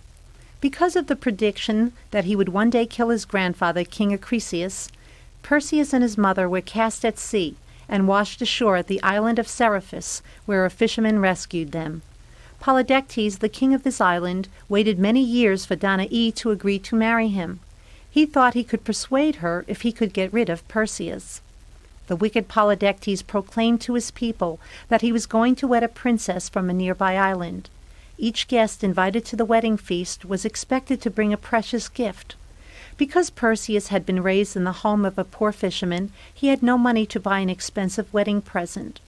When he heard the king say that no man in his kingdom was brave enough to kill the Gorgon Medusa, the youth rashly promised to bring him her head. All those who had tried to slay this fierce monster had failed. Although she had once been a beautiful young maiden, Medusa had become so proud of her looks that the goddess Athena had turned her gorgeous hair into hideous snakes and made her eyes bulge and her tongue hang out of her mouth. Now she was so ugly that those who looked at her became so frightened that they turned into stone. Perseus was wise enough to ask Athena for help in finding and slaying this hideous monster. "Go to the cave of the 3 gray sisters," Athena told Perseus. "They will tell you on which island the Gorgons live. You will recognize Medusa because she is the smallest of the Gorgons." Zeus sent Hermes, god of travelers, to guide Perseus to the cave. The 3 gray sisters were not willing to reveal the location, since they were also sisters of the Gorgons. Perseus noticed that the old sisters were passing one gray eye back and forth among them. He quickly grabbed the eye and spoke. "Tell me where I can find Medusa if you want me to return your eye," he said. Because they needed the eye in order to see, they were forced to tell him the way. Again, with the help of Hermes, Perseus flew to the nymphs of the north, who gave him the 3 items he needed to be successful in his task: the helmet of Hades, which would make him invisible, a pair of sandals with wings so he could fly with the speed of the wind, and a magic pouch which could change size so that whatever was placed into it would fit. Flying to the rocky island in the middle of the river Oceanus, Perseus spotted the cavern of the Gorgons. Thousands of snakes slithered around the area. Because he wore the helmet, the sisters did not see him approach. He used Athena's shiny shield to protect himself from looking directly at the Gorgons. He gazed at their reflection and spotted Medusa in the middle. Holding the shield in front of him, he swiftly cut off her head with his sharp sword and put it in the pouch. From her neck sprang Pegasus, the winged horse. The neighing of the animal awoke the 2 other sisters, who hurried out of the caverns to find Medusa's slayer. But since he was wearing the magic helmet, the invisible Perseus escaped. On his journey home, Perseus flew over the coast of Ethiopia, where the people were being plagued by a huge sea monster. Seeing a very pretty princess chained to a rock, Perseus removed his helmet and landed at her feet. When she told him why she was in chains, Perseus decided to rescue her. To find out what happened, read The Adventure of Perseus and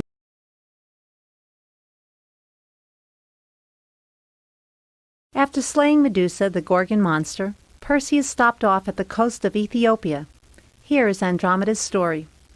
Andromeda's parents were Cepheus and Cassiopeia, king and queen of Ethiopia. When Cassiopeia boasted that she was more beautiful than the Nereids, sea nymphs, she angered Poseidon, god of the sea. Poseidon then sent storms, sea serpents, and a monster as big as a whale to destroy the coast. An oracle declared that only by sacrificing his daughter could Cepheus stop the destruction of the land. The frightened Andromeda was chained to a rock in the middle of the sea to wait for the sea monster to devour her. When Perseus saw Andromeda in her misery, he swooped down from the sky. After hearing her story, the brave hero decided to save her. Soon the sea monster approached them. As the huge creature opened its wide mouth to swallow her, Perseus quickly slew the beast with his sword. As it sank, the monster's blood stained the sea red. This body of water is known today as the Red Sea. Now Perseus wanted to marry Andromeda, but she had already been promised to another man named Phineus. The cowardly Phineus came forth to claim her. Because he brought his army with him, her parents could not stop him, but Perseus did. When he lifted the head of Medusa from his pouch, all those who gazed at it turned to stone. Because he had warned Andromeda, she was spared, but her parents were also changed into stone. Perseus and Andromeda were married and returned to the island of Seriphus. Upon arriving home, Perseus learned how his mother, Danae, had gone into hiding to escape the unwanted affection of Polydectes, the king who had wanted to marry her. Perseus delivered Medusa's head to the king and his men. Of course they looked at it and immediately turned into stone statues. To Athena, Perseus gave the Gorgon's head for safekeeping, as well as the goddess's shield, Hades' helmet, and the winged sandals.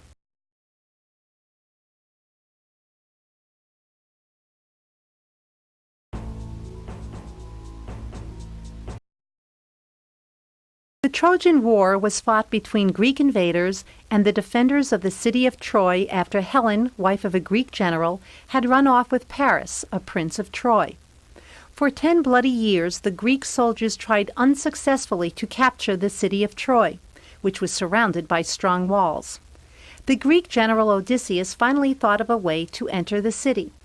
He instructed his best carpenters to build a huge hollow wooden horse with a hidden trapdoor in its left side. The Greek soldiers then pretended to abandon the area outside Troy, telling the Trojans that they wanted to return home.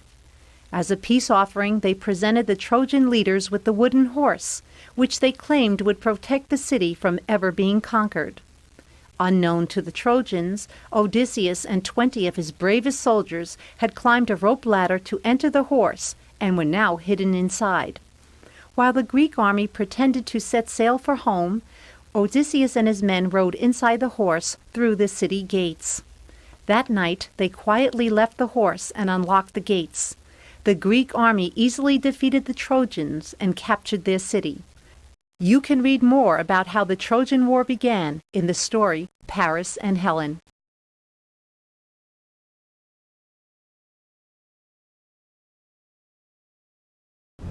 Beware of Greeks bearing gifts.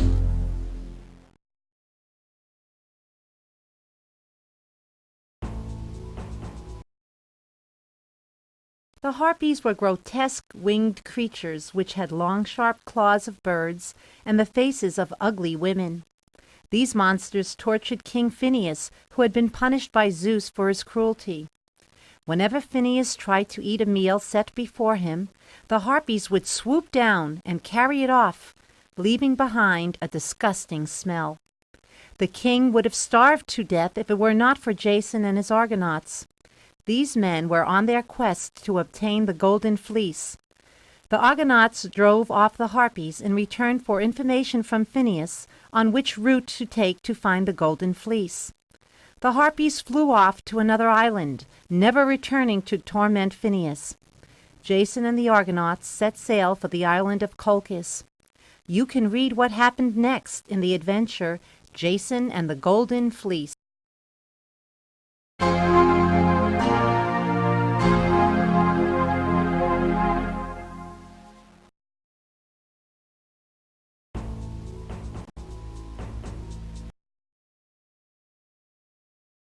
The Chimera was a fire-breathing monster which had the head of a lion, the body of a goat, and the tail and hind legs of a dragon.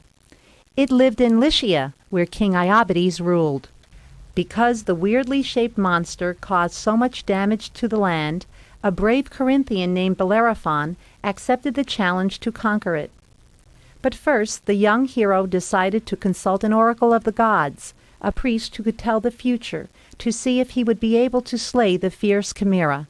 Bellerophon learned that he would be successful only if he had the help of Pegasus, the winged horse of the Muses. Pegasus had sprung from the blood of Medusa, the Gorgon monster killed by another hero named Perseus. The goddess Athena captured Pegasus and gave the wild horse to the Muses. Bellerophon needed to catch and tame Pegasus. When he prayed to Athena to help him, the goddess gave him her golden bridle.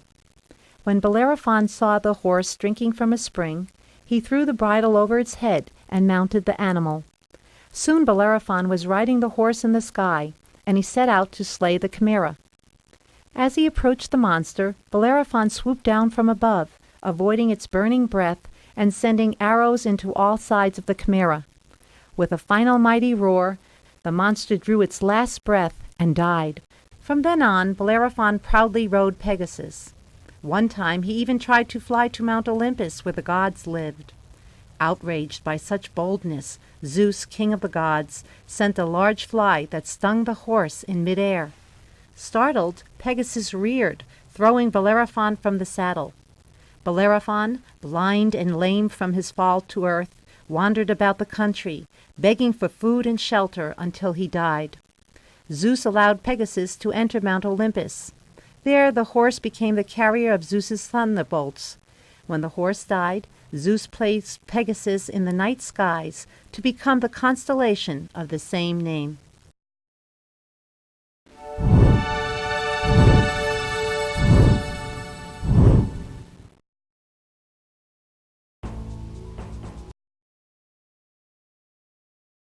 Heracles, known throughout the land as a hero of extraordinary strength, was the son of Zeus and Alcmena, a mortal woman.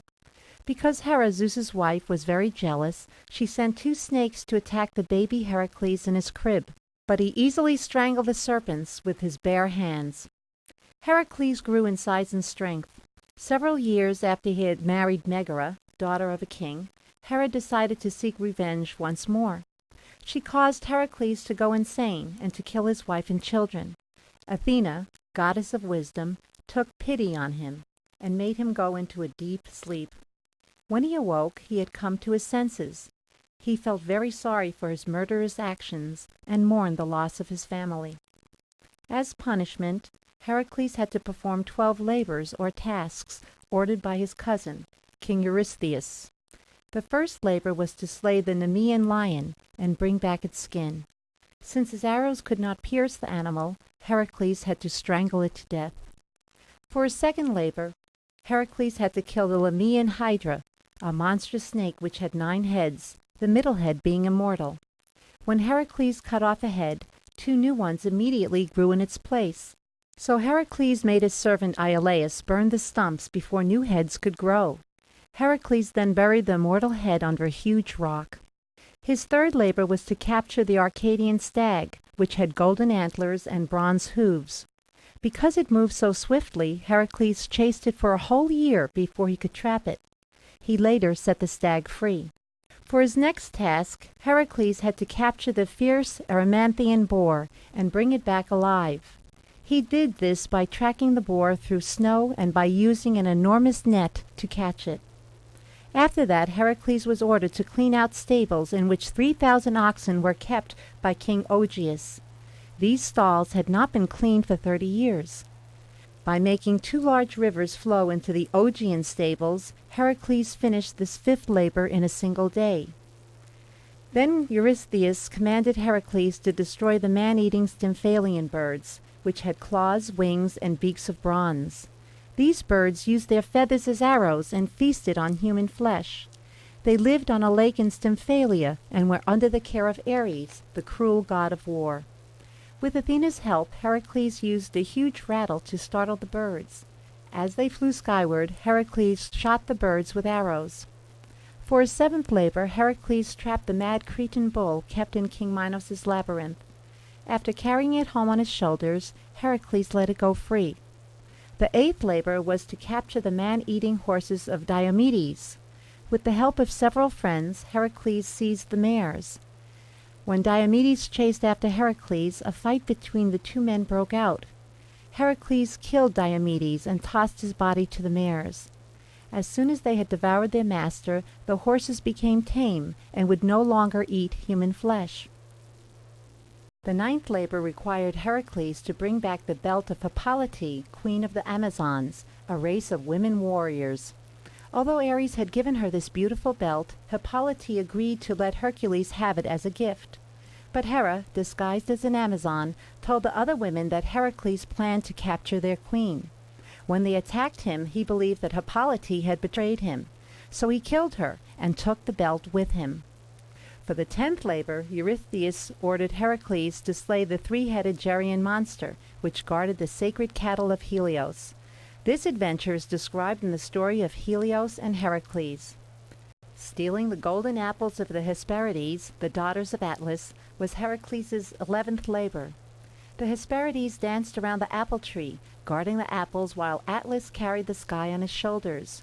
Heracles tricked Atlas into picking several apples by offering to switch places with him.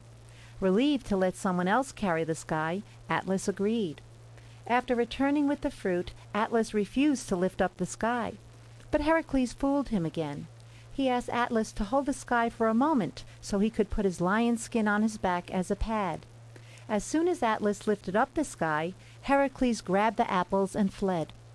The last and most difficult labor was to bring Cerberus, the 3-headed guard dog, up from Hades, the underworld. By promising not to use any weapons, Heracles was allowed to show the dog to Eurystheus. Heracles then brought Cerberus back to Hades. At last he had completed the 12 labors, but Heracles continued to have many other adventures in which he used his great I am Heracles, strong son of Zeus.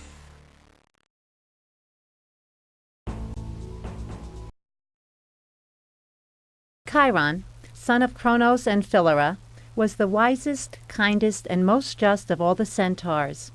Indeed, he was considered to be the king or leader of centaurs, creatures that were half man and half horse. Chiron was a friend of the gods and mankind.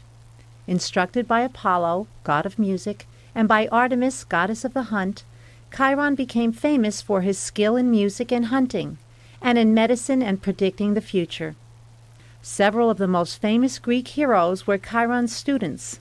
One of these heroes was Aesculapius, son of Apollo.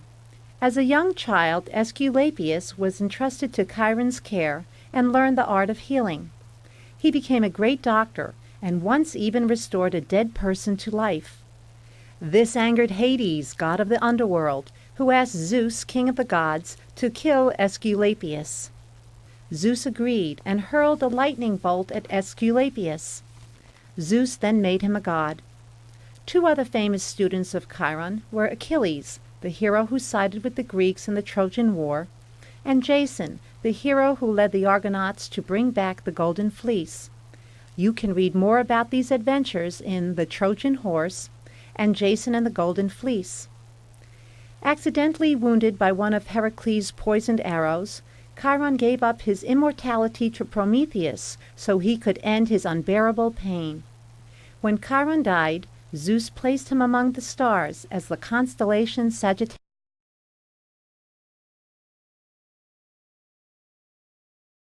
I will teach you many skills, young children.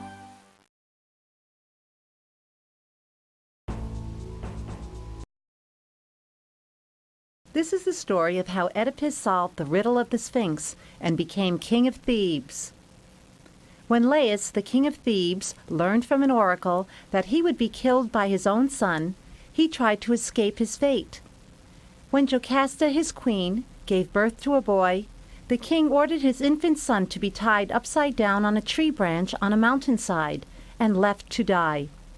A kind shepherd heard the baby crying and rescued him. He named him Oedipus, which means swollen feet, and brought him to the king of Corinth. Because the king of Corinth had no children, he decided to raise Oedipus as his own son. Oedipus grew to be a strong young man. Then an oracle told him that one day he would kill his father and marry his mother. Horrified, Oedipus left the city of Corinth to avoid his destiny. But As fate would have it, Oedipus had to travel on a narrow path in the mountains. As he rode on his horse, he came upon a lord and his servant in a chariot. The elderly lord demanded that Oedipus let him pass. When Oedipus refused, the servant killed his horse. Enraged, Oedipus drew his sword and killed both the lord and servant. Not knowing that the lord was Laius, his real father, Oedipus continued on his way. Thus, the first part of the prophecy had been fulfilled. When Oedipus arrived at Thebes, he saw that the city gates were closed. No one could enter or leave because a huge monster sat on a cliff near the city wall. Known as the Sphinx, this creature had the face of a woman, the body of a lion, and the wings of a bird. She asked the same riddle of anyone who approached the city gate. "What creature walks on 4 legs in the morning, on 2 at midday, and on 3 in the evening?" If the person could not give the correct answer, she would devour him on the spot. Oedipus, however, knew the answer to her riddle.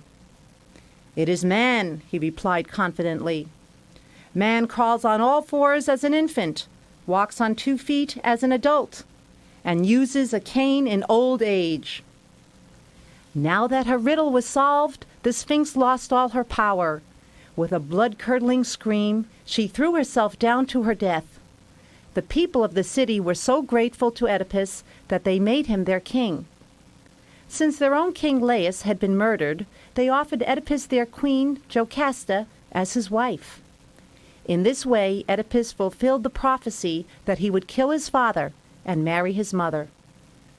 For many years, Oedipus ruled the city of Thebes. Then sickness and disease struck the people.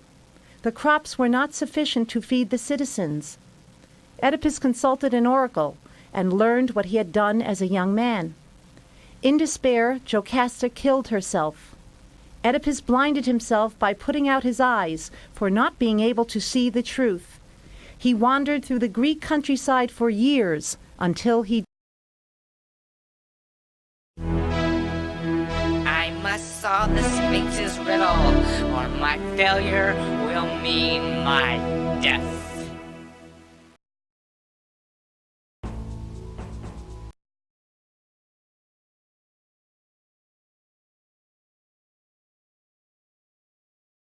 After slaying Medusa, the Gorgon monster, Perseus stopped off at the coast of Ethiopia.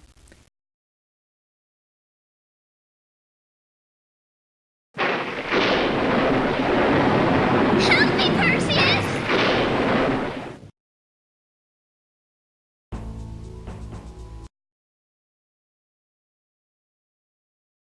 Jason was the son of Aeson, the old king of Iolcus. When Aeson's son Peleus seized the throne, Jason was sent out of Iolcus and was raised by Chiron, a centaur who taught him music, medicine, and hunting. When Jason came of age to reclaim the throne, Peleus ordered him to bring back the golden fleece of a ram in the faraway land of Colchis. Peleus was certain that Jason would never be able to accomplish this task. The brave Jason had a ship built as he prepared for his journey. The ship was named Argo after its builder. Then Jason invited all the adventurous young men of Greece to join him in his quest. The famous heroes Heracles and Theseus were among the band of 50 men. They called themselves the Argonauts after their ship. After a very long and difficult journey, the Argonauts arrived at the kingdom of Colchis. The king, Aeetes, agreed to give the golden fleece to Jason under one condition. Jason would have to yoke 2 fire-breathing bulls to a plow and then sow the furrows with the teeth of a dragon. Jason agreed and began the task. As soon as he had sown the teeth, fierce soldiers sprang from the soil to attack him. So Jason threw a stone in the midst of the warriors. They immediately turned their weapons on themselves and were soon all slain. But King Aeetes refused to let Jason take the fleece that was hanging in the sacred grove of Ares. The king's daughter Medea, a sorceress, had fallen in love with Jason. She helped him steal the fleece, which was guarded by a dragon that never slept. Medea gave Jason a potion to scatter over the dragon that made the creature fall asleep. Jason grabbed the golden fleece and escaped with his men and Medea. When Jason returned to Iolcus, He killed Peleus, became king, and married Medea.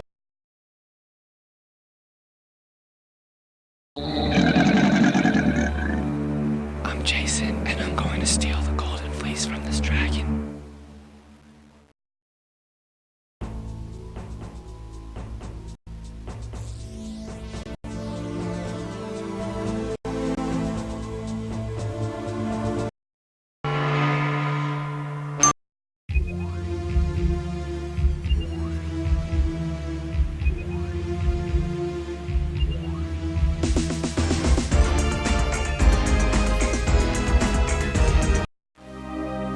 All alone in deep space, the planet Zarfaron exists. It was a fertile world with good people. Yet one day, fate dealt Zarfaron an evil blow. The Gratian machine which kept the planet in balance was ravaged, and the Mega Crystal which provides power to the Gratian machine was stolen. Beautiful valleys turned into ugly, coarse rock. The sky became gray and dull, and the people of Zarfaron began to run out of precious resources. Yet there was hope for Zarfaron. The High Council that rules the planet created a plan. Only one thing from this plan was missing: a hero. One single person must seek out the pieces of the Gratian machine and the prized Mega Crystal, or Zarfaron will fall into the evil clutches of the monster behind this, and the planet and its people will be doomed forever. Attention spacecraft DE-14, you are now clear for landing. Repeat, DE-14, you are now clear for landing.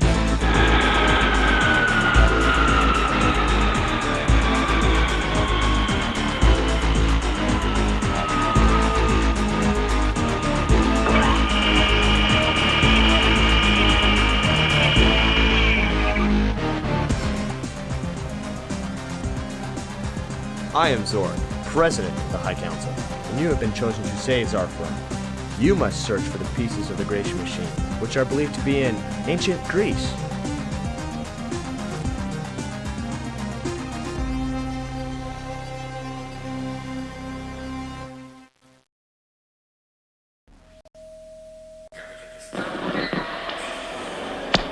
The dock is cleared. Prepare for takeoff.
me introduce myself. I am your temporal intergalactic navigator and computer-assisted narrator. You may call me Tin Can. I will be your loyal guide throughout your journey. When you are unsure what to do, just activate me by clicking on my button on the screen's lower left. If you find me a pest, just click on me and I'll be on my way. Fasten your safety belts. Here's your first clue.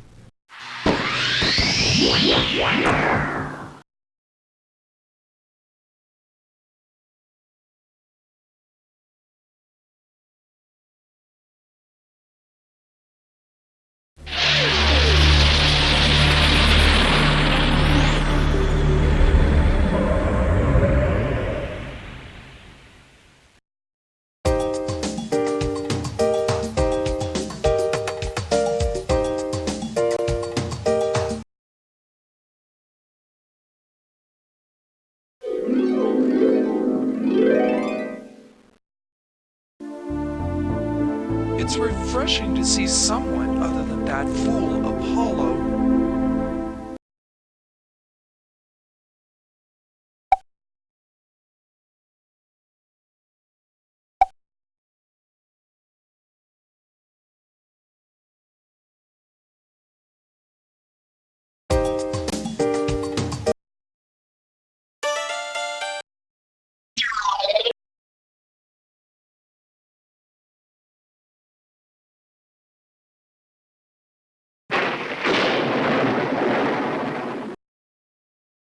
Super. I could not have given a better answer.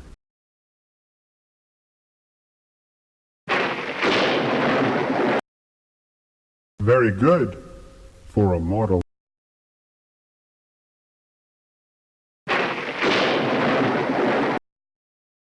Super. I could not have given a better answer.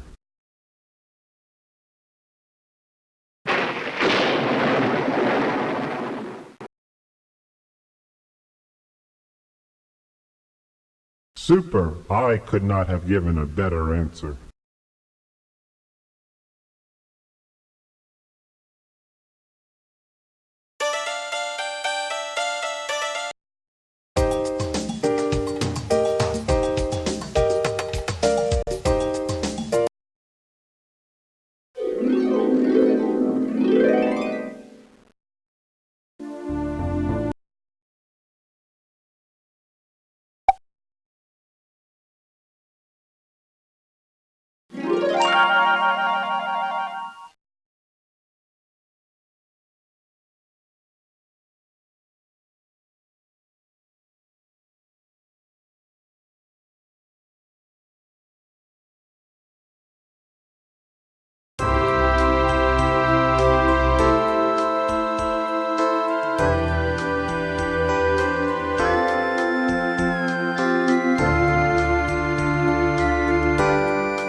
I am Hestia. Welcome home.